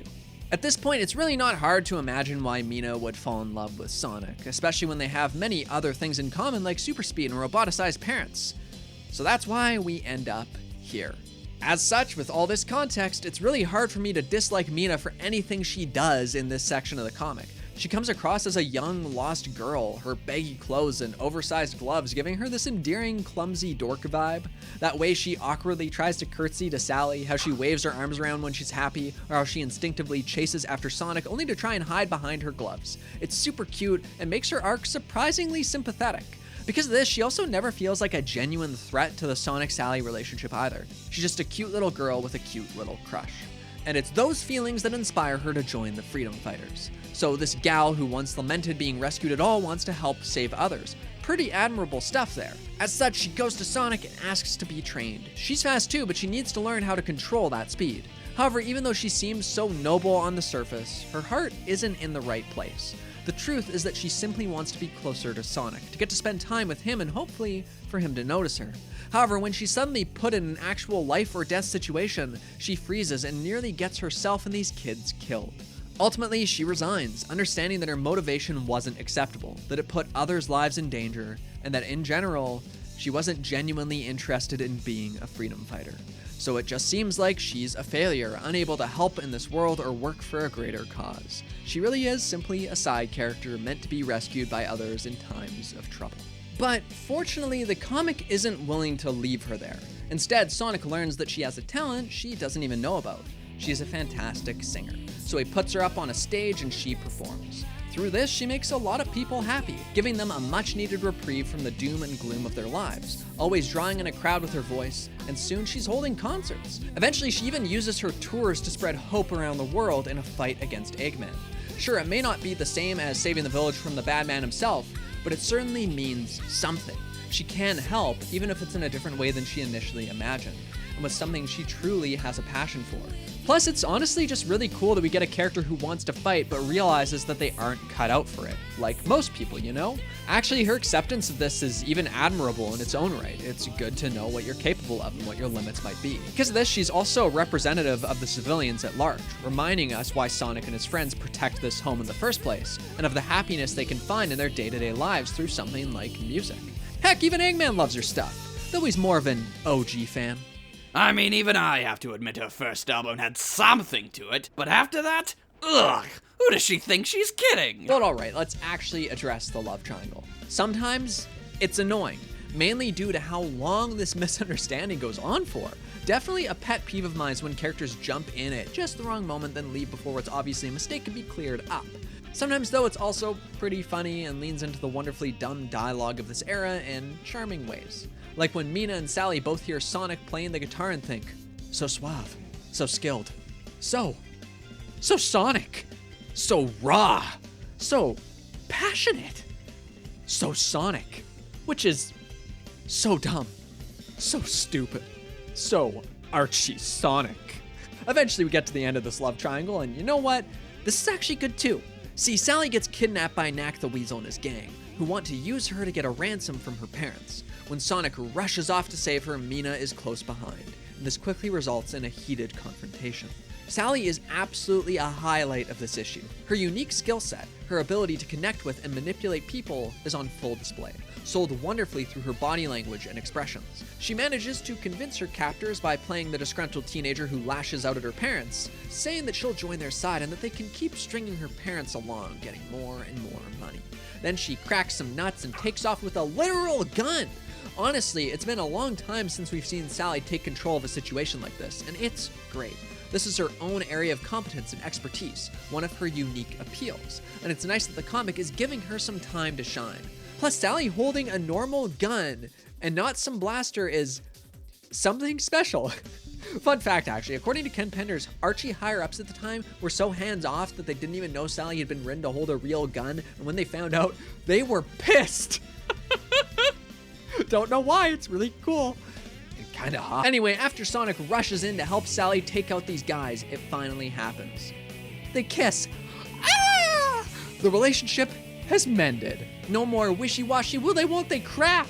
Son Alley is here, my friends. Remember that time Sonic told fake tales that he didn't want a girlfriend, that he loved the friend zone? Yeah, that was a bald-faced lie. Sonic might like the Sailor Moon zone, but it looks like he likes the Mako zone even better. This ain't any hog anymore, folks. This is a horn hog, baby. So are you ready to pop the question?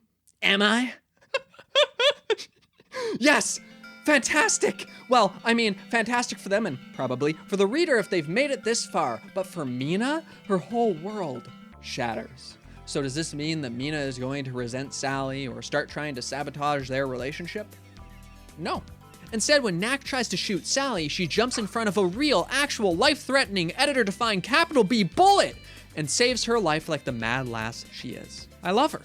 Well, she obviously did this for Sonic's sake. We also know from previous issues that Mina likes Sally too, even checking up on her as she lays in her hospital bed, as she assures everyone that as far as her wound is concerned, she'll get over it. Get it? It's double meaning. Oh, baby. Now, does any of this get what I would consider a proper resolution? Not particularly. Mina just kind of drops off from here for a long while, interacting sparingly with Sonic, and I don't even really know what the poor girl learned from all this. I mean, she's gotten her mom back, so that's good, but again, with the messaging where I'm not really sure what the story's trying to be about and why we're moving from one thing to the next sometimes. In fact, I'd say all of these stories I've mentioned either end abruptly or don't have much follow-through. Antoine doesn't get a proper reaction from his dad for his heroism. Jeffrey does nothing else after failing to bring Elias home. Robbo the Hedgehog simply vanishes. Hope learning to integrate into Mobian society isn't elaborated on, and so on and so forth, etc. You get the picture. But at this point, I guess I just appreciate the heart behind it. That this comic is still willing to inject some meaning into these characters to create small, if fleeting, touching moments. When nothing matters anymore, it goes a long way. Mina's story may just abruptly fade, but the time I did have with her, it was mostly pretty fun. And that's pretty crazy in itself, where before I hated seeing the freedom fighters have their time taken away from them, now at least the comic is more or less treating every character as equal in the grand scheme of things. It's not lying to me, pretending it has a story to tell or characters I'm supposed to get invested in as leads, besides Sonic and Eggman that is. And even then, due to the comic's lack of direction, they more so act as an additional perspective rather than a pointed and serious through line. Heck, Shadow the Hedgehog finally gets a proper appearance in the comic, rocking his super form no less, and he instantly gets beaten, gives the heroes a message, and then just chills out in the background as another face in this endless crowd of characters. No one is sacred in Archie Sonic. More than even in the gag era, Archie Sonic has embraced its slice of life in the apocalypse vibe, removing any semblance of an overarching point to all of this. You know, something to be invested in long term, an end game, if you will. In that context, these non-resolutions actually start to have their own weird charm to them. Like life goes on and we just pick up with whoever, whenever. It kind of feels like the comic and I are on the same page now. And since I've accepted that, I've been able to embrace the madness of it all. To embrace the fact that the world of Archie Sonic has become the main character. Welcome to the grand finale of this era. Sonic Adventure 2.5, Alpha and Omega. We start out in space with Super Shadow battling this lone spacecraft on the behalf of the BEM, the same alien race that had captured Sonic and Eggman and who apparently rescued Shadow after the end of the SA2 adaptation. While Shadow ensures that the BEM are able to escape, he's no match for this mysterious attacker and is sent plummeting back down to Mobius. Meanwhile, the comic hones in on Sonic and Sally's restored relationship, their joy at finally being a couple and getting to spend quality time together. They're even planning to get engaged, these silly little teenagers. It seems like our heroes actually have some room to breathe, and have fully cemented their desire to live out their days in their peaceful little forest home. A random attack or two notwithstanding. Speaking of which, Eggman is up to his usual world leader assassination tomfoolery, so a Tuesday, and eventually Sonic learns he'll have to face the incoming spacecraft. But hey, that's nothing he and a couple of his closest friends can't handle. It descended from the heavens and attacked the very heart of my empire. Some kind of flying vessel. Its technology on par with my own. But if this is all true, who on Mobius is responsible? Sentient inhabitants of planet Earth. We are the Zorda. The Zorda came to this mudsphere to offer an alliance to its human population. Peace. And the Zorda was captured, imprisoned, dissected. The Zorda reaction was a strong one. The Zorda thought their gene bomb extinguished all life here that day. The Zorda have returned to correct that oversight. What makes Sonic Adventure 2.5 so awesome is its relentless sense of scale. Appropriately, speed is the name of the game.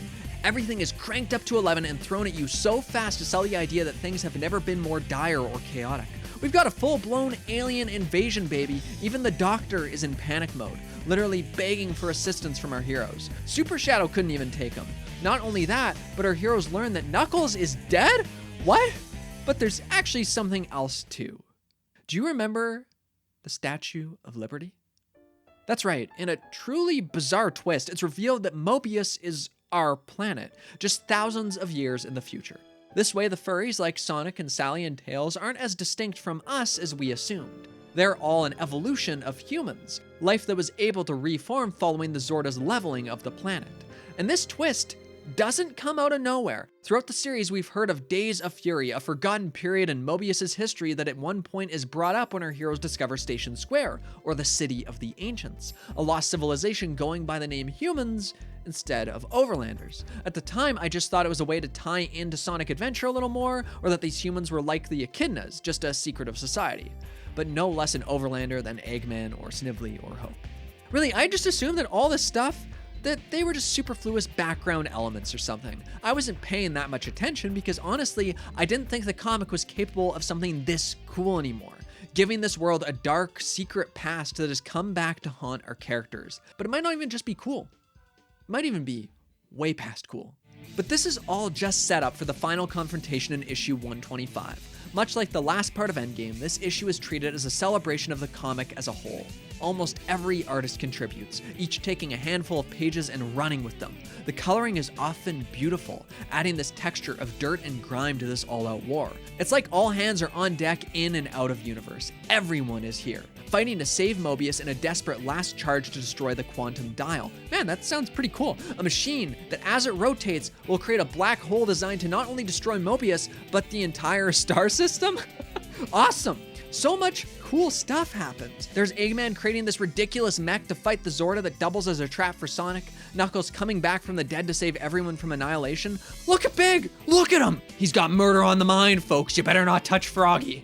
Thanks to the narration, too, this whole issue is framed like we're looking back at a landmark day in Mobian history. This miraculous moment where all these disparate peoples came together to save their world. Wow, yeah, that's a genuinely interesting use of self-serious narration. Didn't think the comic had it in it. This is a high-stakes, fast-paced thrill ride from start to finish. and a perfect example of how the world of Archie Sonic has become the central focus. After all this time, the comic has finally come to a head. It's led to something that has weight and meaning, and it does so with pride. I mean, just look at this cover. It's gorgeous and filled with so much personality. It's so fun to pick out every character, and again, it's insane how much Sonic, Knuckles, Sally, or Amy don't stand out any more than the barrage of OCs and side characters. Heck, every time I look at the cover, my eye instantly goes to Vector, then Mina, then all around until eventually I land on Sonic, who's nearly covered by his own logo. And for some reason, I'm excited to see all these guys. I'm excited to see Monkey Kong fly into battle, to see Station Square soldiers talking with Tails, to see Robbo the Hedgehog, the Arctic Freedom Fighters, and oh boy, is that Sleuth Doggy Dog! It's because of all this that I think the distance I decided to establish for myself in the comic has truly paid off. I'm not emotionally invested in seeing these specific characters save the world. I'm excited to see this crazy world embodied by these ridiculous characters and by depicting them in such an extreme and over-the-top way. And those little moments of heart, whether comically dark or small but impactful, did make me feel something for a few of these faces, which adds to my general investment in this world. As has been the case with most of my favorite parts of this comic. It's all about the extreme yet sincere absurdity of it all. And this issue is no different. Finally, after all this time, Sonic and Sally are together, but as the quantum dial begins to turn, its sophistication and scale makes our heroes realize that no one can stop it. No one other than, of course, Sonic.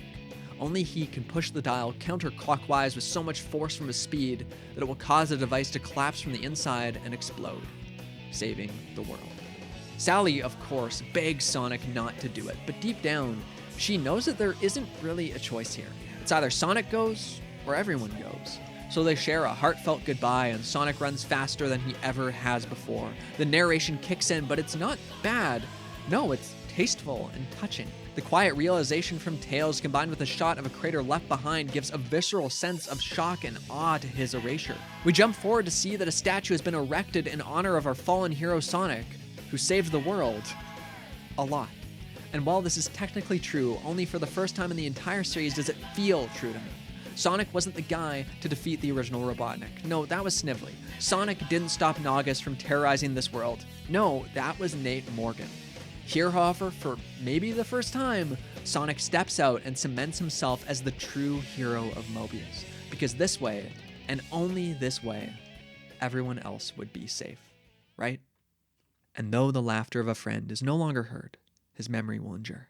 His spirit lives on. The days will be long, the nights longer by far. Can the princess ever accept this irreversible fate? This overwhelming sadness? Can any of them? She's uncertain. As the Mobian moon shines on a world that should have perished, the princess comes to one conclusion. Life is way too short, and indeed, too fast. Wow. I don't know what to say. For so long, I've comforted myself by saying that it doesn't matter. But you know what? After this story, this feels like a true culmination of all these artists' hard work and talents, a suitably epic send-off for this wild and wacky section of the comic. And it's not only good, it's great, a genuine highlight of the comic thus far. It does matter. It really does matter. Some say that a woman is a zone unto herself. I tend to agree, which is why today we'll be ranking the top 5 hottest Sally acorns. So grab your juice and jam, boys, because here we go! This hottie standing at number 5, Patrick Spaziante Sally. One word, kneecaps. Yondesu. Tracy Yardley has the honor of being one of the 2 artists to depict the wide, wonderful hips that birthed Prince Manic and Princess Sonia, Sonic's children from an alternate reality. Seeing as they're twins, it makes you wonder which one of them has the right to the throne. Now that's a Game of Thrones I'd like to see. Next up is number 3. In one of Sally's most triumphant and empowering tales, we learn of her connection to the source of all, and how it has guided her father in the past by foretelling the future. Sally, however, doesn't want destiny decided for her, and so she courageously rejects her birthright to the throne. But the best part is that Doran Sally is completely nude for the entire story! Is it Christmas? Sadly, due to censorship, they eventually made Sally cover up. What a price to pay. Fortunately, they didn't remove the goo. With all that said, you might be wondering, what could possibly be hotter than a fully unclothed Sally? Well, how about a gun-toting Sally Acorn with even more real estate? What makes J-Axer Sally so attractive is that she's no damsel in distress, using her genius intellect to manipulate her captors and even kneeing Knack the Weasel in the groin. You go, girl. Her flowing hair and admirable hips are just the cherry on top of this rootin' tootin' sundae. Before we finish, let's dash on over to the honorable mention. While more of a cutie than a hottie, you can't deny that John Gray's Sally is still attractive thanks to her feist and ferocity, though sometimes a bit too fierce if you ask me. The #1 hottest Sally Acorn is...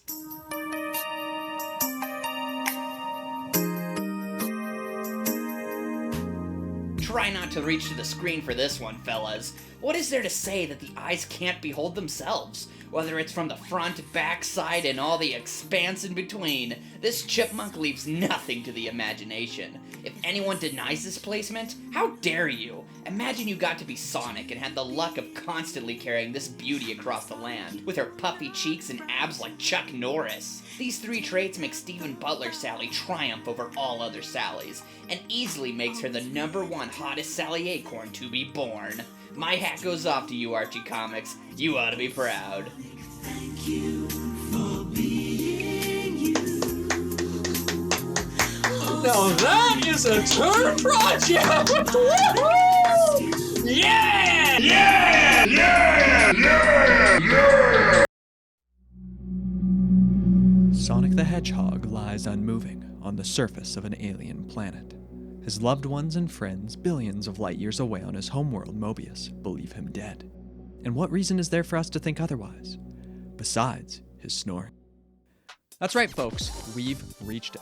My favorite arc of Archie Sonic thus far, Tossed in Space. Yep, I like this even more than those gag-era stories I gave so much praise. Now, there are a few writers who wrote some zany and wacky stories throughout this era, but the vast majority of them have been made by one man. And he's the guy at the head of this arc, too. His name? Well, Carl Bollers. He started writing for the comic during the climax of Endgame and from there became a mainstay. In fact, he's written the vast majority of stories since then. Of course, that means I've had many problems with his style in certain stories, but I've really enjoyed his output in this era. Bollers injects this manic and genuinely super fun energy to a ton of stories, as well as plenty of heartwarming issues and silly battles. So yeah, I have a ton of respect for what he's brought to the table, especially with the Mina storyline. Heck, he was the guy who wrote the issue where Robo-Robotnik came back, and that stuff was awesome. However, partway through this era, something changed. Another individual came on board that Archie Sonic ship, Benny Lee.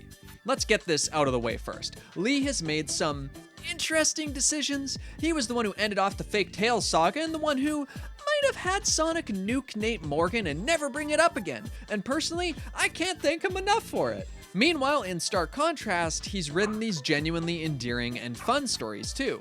So yeah, Benny Lee's output more than complements Bollers' style, allowing the two to swap head writer roles near seamlessly. And it's in this arc where they combine to create something truly special. Let's start with Tossed in Space's first issue. Here, Sonic awakens on this faraway planet and helps protect these alien guys. However, when the Bzz attack, he rushes to this planet's own red Chaos Emeralds. Sure enough, he takes on their energy and destroys each and every Bzz in a single page. Except this isn't him. Nah, this is another Super Sonic. See, Sonic was wrong in his assumption that these red emeralds would work the same as the green ones. So while they did make a Super Sonic, they didn't make him Super Sonic. Instead, that energy manifested Super Sonic as a separate being, and as Sonic is sure to inform us, this can't be good. Without hesitation, Super Sonic attacks the ant guys, ravaging the planet. In his regular state, there's no way Sonic can beat him, but still, he faces his foe. Yo, stupid Sonic! What's your beef? You're supposed to be one of the good guys. Good? Good? Fool, there's no good. There's no evil. There's only power. Yo, what a grouch. Yeah, he's definitely a grouch, considering that he turns to the planet's moons and decides to destroy them just because. Sonic manages to stop him, but that just makes stupid Sonic turn his anger on Sonic himself. He's beating him relentlessly. Sonic won't make it. Oh no, huh? Stupid Sonic vanished? Supersonic's existence is a temporary one at best. True enough, I guess.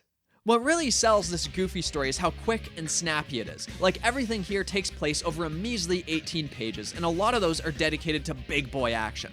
Seriously, my man Steven Butler has gone full ham. Just look at it. But there's someone else who brings this all together. Jason Jensen, the colorist for these issues. His work makes everything pop right off the page. It's beautiful and gives these locales a truly otherworldly feel, the sheen and polish that I adore. And though pencils will get passed around during these issues, Jensen will remain on colors for the entire arc and far beyond it, giving the comic a wonderful, cohesive visual identity. Story-wise, there's also the fact that this concept is cool, like bringing in the multicolored Chaos Emeralds from the games, but making it that they have different properties attached to them, different ways their energy manifests. It's the type of world building that leaves me curious what other creative things we'll get up to during this arc. Beyond that, Sonic's silly dialogue, the back and forth with stupid Sonic, it's just a ton of fun. But you know what else is fun? Captain Oe's death. That came out weird. Whatever. See, this fella lets Sonic hitch a ride on his transport ship. He even gives him a neural implant so he can understand the aliens now, but uh-oh, an explosion sends debris crashing into the ship. Wait, there aren't enough escape pods left? Oe paralyzes Sonic with his stinger, launches Sonic away, salutes Sonic right before the ship explodes? Goodbye, Captain Oe. Goodbye. Holy heck! He's actually dead! That's metal! The art is what really makes this absurdly fast, needlessly tragic death land for me. See, Ron Lim is drawing for this issue.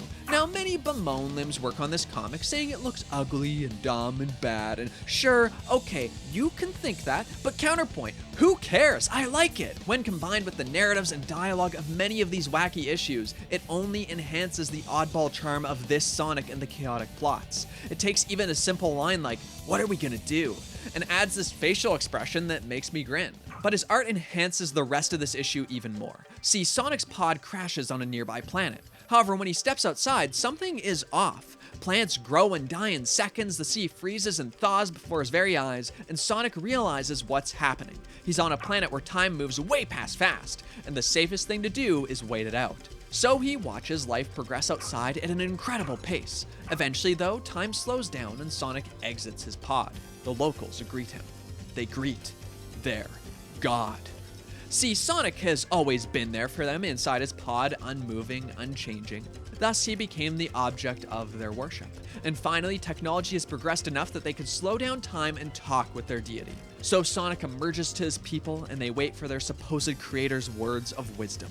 Well, first thing is, I'm not a god, and I didn't create you either. I got space wrecked here a long time ago. You dudes mistook me for something that I'm not. But if you're not a god, then what are you? I'm a hedgehog who's trying to find his way back home. Hedgehog? I can't. His face, the art, Sonic's response, it's so stupid. The pure absurdity of Sonic the freaking Hedgehog becoming a god to some random creatures who, by the way, have waged wars on his behalf and many people have died, and I love it. This is the type of insanity I'm here for. But we're about to reach a whole different level of insanity, as a familiar face returns from the past once more. See, Sonic is traveling in the ship his dedicated disciples made for him when he's stopped by Commander Bagbar Breeblebrox. But maybe this isn't so bad. Now he can ask someone what's going on with his ship's instruments. After all, he was supposed to be heading for a planet, but there's no planet here. Your vessel systems suffer no malfunction, Sonic the Hedgehog. Terragosa stasis will be less than 3 hours pass. But how? What could do that? Eve. That's right. The same Eve we met all the way back in issue 21. The same Eve who let Sonic live after he gave her some words of encouragement, telling her to live her own life and find her own purpose. And so she went to be among the stars. Little did Sonic know that he had doomed entire worlds. That because of his simple words, countless would perish. When the people here learn his connection to Eve, they get way past trigger happy, but he escapes. Now it's up to Sonic the Hedgehog to stop Eve, who he set on this path in the first place. This time though, Sonic won't be fast enough. No, he's already too late. Several hundred parsecs away lies Xenocanarus Prime, Sonic's destination. 4 generations ago, her ecotech successfully devised a way for technology to coexist alongside nature.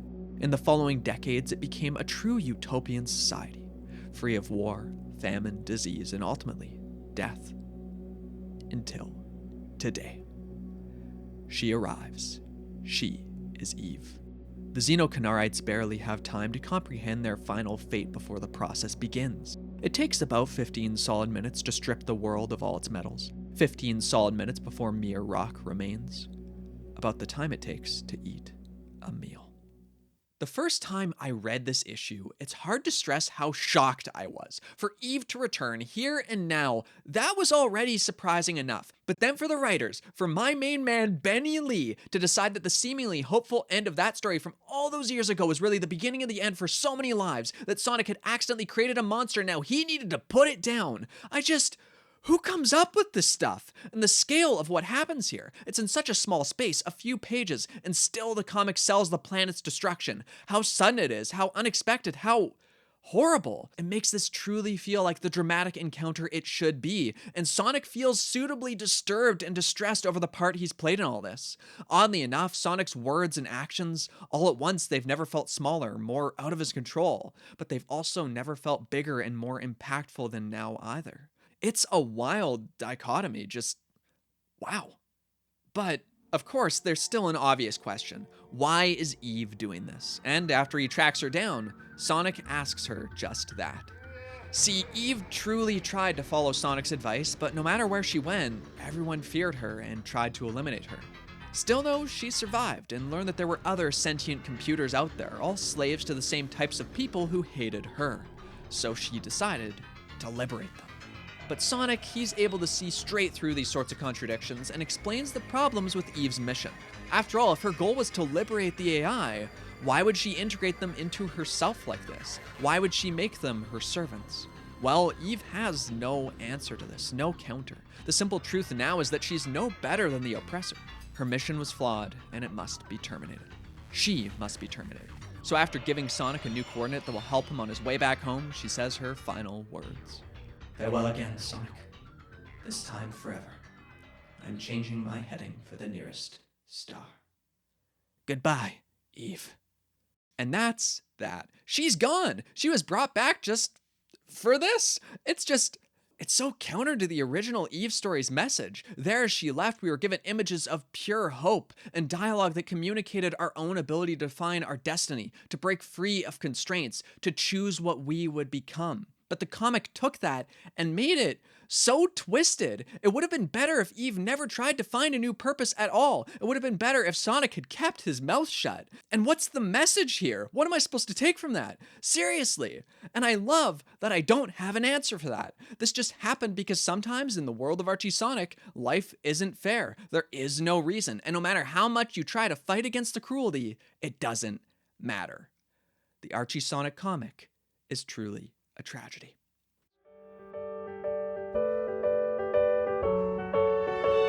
Nah, I'm just messing with you. Not gonna put you through that again. Anyway, next up, the BEM are back. You know, those guys Super Shadow fought to protect. Sonic has arrived at their homeworld. However, something strange is going on there, a seemingly massive trial for someone named Seneca 9009. So Sonic exits his ship and goes to see what's shaken and bacon. However, 2 people spot him among the crowd. Tails' parents. That's right, the folks who've been missing since they were children. They're here. But why? Well, 9009 discovered Mobius way back then, a planet where a mad tyrant turned fuzzy creatures into mindless machines. In this specific case, Amadeus Prower. So 9009 transported him and his wife Rosemary away and brought them to the BEM homeworld. She even de-roboticized Amadeus. Still, she wanted to go back and rescue the other Mobians too. But here's the thing. Using the de-roboticizer is illegal here. Why? Well, because its use might have previously resulted in an accidental tragic death of an entire planet's robotic population. You know, just an average Tuesday in the Archie Sonic comic. Either way, 9009 wasn't supposed to do this, so she was tossed into prison for her crimes. And there she waited until finally she was released. And once again, she asked the High Council to consider her plea. So the BEM returned and they handpicked 4 of these creatures, 2 robotic and 2 organic, and forced them to duke it out. If the robots won, then there'd be no de-roboticization. Wait, you mean... But that's the fight they had. And then, hold on, she disobeyed orders, and the Robians who had survived derobotization were saved and returned to their friends and families, which, holy heck! You're telling me that issue wasn't random? You know that last Robian story with Sonic's dad that I liked, but I said it didn't really make sense, but whatever, it doesn't matter? No, there was a reason for it. It's all related to this. There was like a plan, a story, a long-running plot, and I can't believe it. Why is it so cool? Now, to be clear, there are plenty of reasons for someone to dislike this reveal. After all, de-roboticizing everyone was, at one point, considered a major obstacle for our heroes, something they should play a part in. This whole BEM plot more or less takes that away from them, which probably should upset me, but again, it somehow doesn't. Like I said before, the world of Archie Sonic has become the main character, this insane, oddball, goofy world that breaks the conventional rules of storytelling to become something completely absurd. And now it's using that to give me these strange reveals that I've never seen anything else quite like this. By now, since I've accepted that this won't be a clean, proper narrative, I'm okay with this, because it's wacky, it's cool, it's fun. It's Archie Sonic, baby. After all this, though, Sonic manages to find another single-person spacecraft once he breaks 9009 out of prison.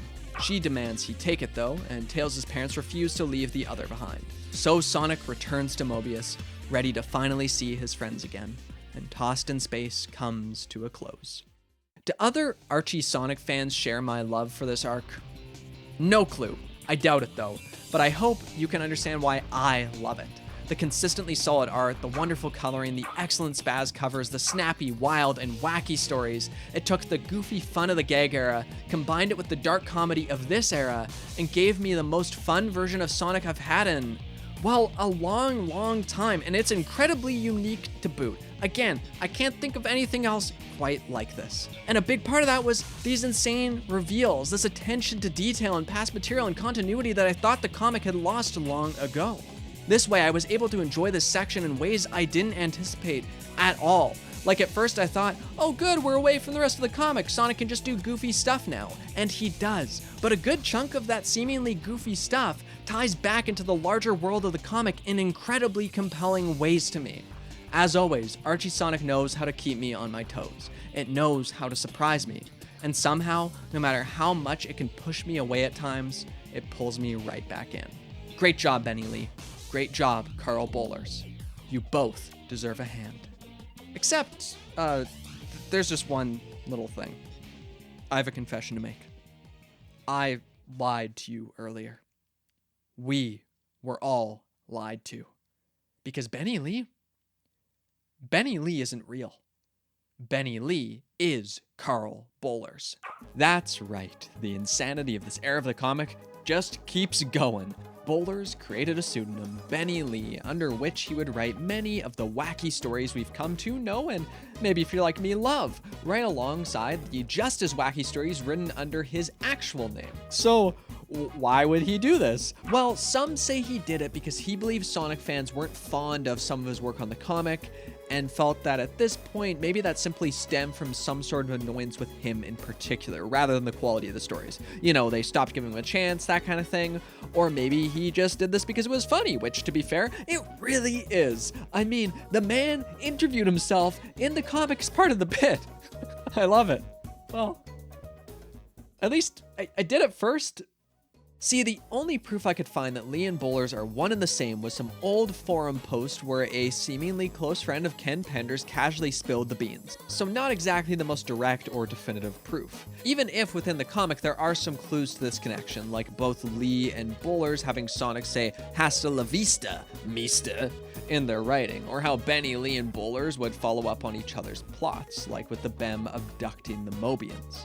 However, I knew I wouldn't be satisfied until I found a direct quote from Bowlers himself, and as I searched and scoured the internet for answers, I sadly found nothing of the sort. So I just asked him. I'm not weighing in explicitly on whether or not I wrote under the Benny Lee pen name, but the answer is in the body of the full interview for those who are astute enough to make the connection. So yeah, instead of a straightforward answer, I got a cheeky and not so subtle wink from Bowlers. Sounds like a Benny Lee response to me, and as was mentioned in the reply, I also got an interview with the guy. The full thing's linked in the description. Boulders basically wrote a whole paragraph or two for every one of my questions, which was super cool of them, so definitely check it out. And as for the answer hidden within the interview, I would imagine it's a reference to how he lists off a bunch of Benny Lee's stories that we made as examples of how comedy often balanced out the seriousness of his run, and then he follows that up by saying whatever kinds of stories he told that he wanted them to be compelling. However, honestly, the most interesting parts of this interview didn't really have to do with Lee. Nah, they had to do with Boulders' feelings about working on the comic as a whole. If I could go back, there's a lot I'd do differently. I still had a lot to learn about story, character, and juggling a huge cast of characters. As a result, my run on Sonic was a bit of a mixed bag. I was literally learning in public and couldn't roll with the punches as smoothly at all times, and for that, I apologize to fans for the unevenness of the run. That said, I'm very proud of many of the stories, but I'll also be the first to admit others would have been better left on the cutting room floor. Had I been more experienced, that definitely would have affected my approach to storytelling, as well as the stories I chose to tell. A lot of the early stories are overridden and plot-centric when I should have just allowed the art to convey the emotion of what was happening. However, I truly loved working on Sonic, and the characters will always hold a special place in my heart. I'm grateful to have been allowed the opportunity to take that journey for as long as Archie allowed me, even getting a chance to work on Knuckles toward the end, and thank all the other writers as well as artists, inkers, colorists, letterers, and editors who contributed. But most of all, I'm eternally thankful to the Sonic fandom as well, who have always voiced their honest opinions and kept it real with regard to the character they love so dearly. Voiced their honest opinions. Yeah, I've definitely done a good deal of that, haven't I? Especially earlier on in this retrospective.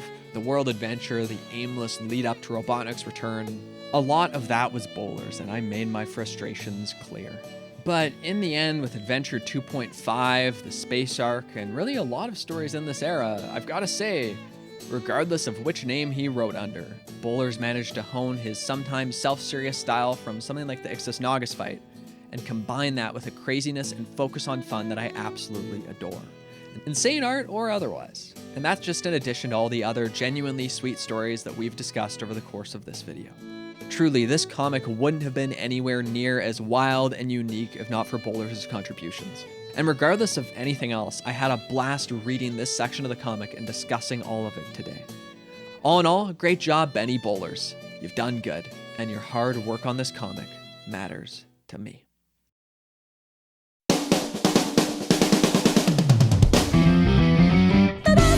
With that, we've wrapped up what me and my co-writer Ian Waffles have affectionately dubbed the way past insanest era of the Archie the Sonic the Hedgehog comic.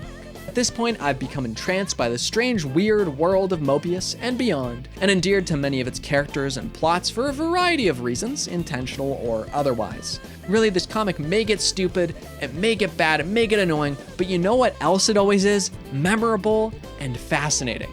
And sometimes it's just absurd fun. So yeah, all in all, I actually can't wait to continue this journey with you as Sonic finally returns home.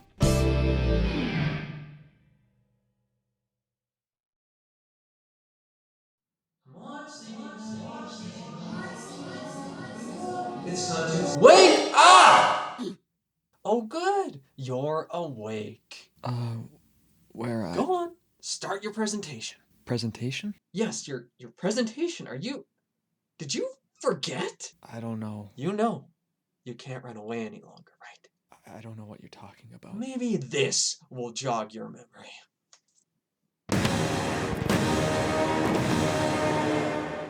I tried to do this the nice way, Dad. What? You're Lowart Prime, the progenitor, the father of all Lowarts. And I wanted to be kind to you the same way any son should be to their father.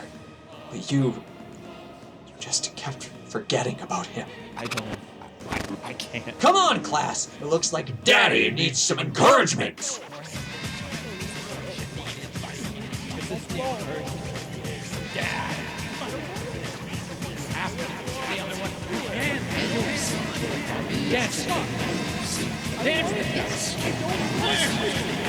You know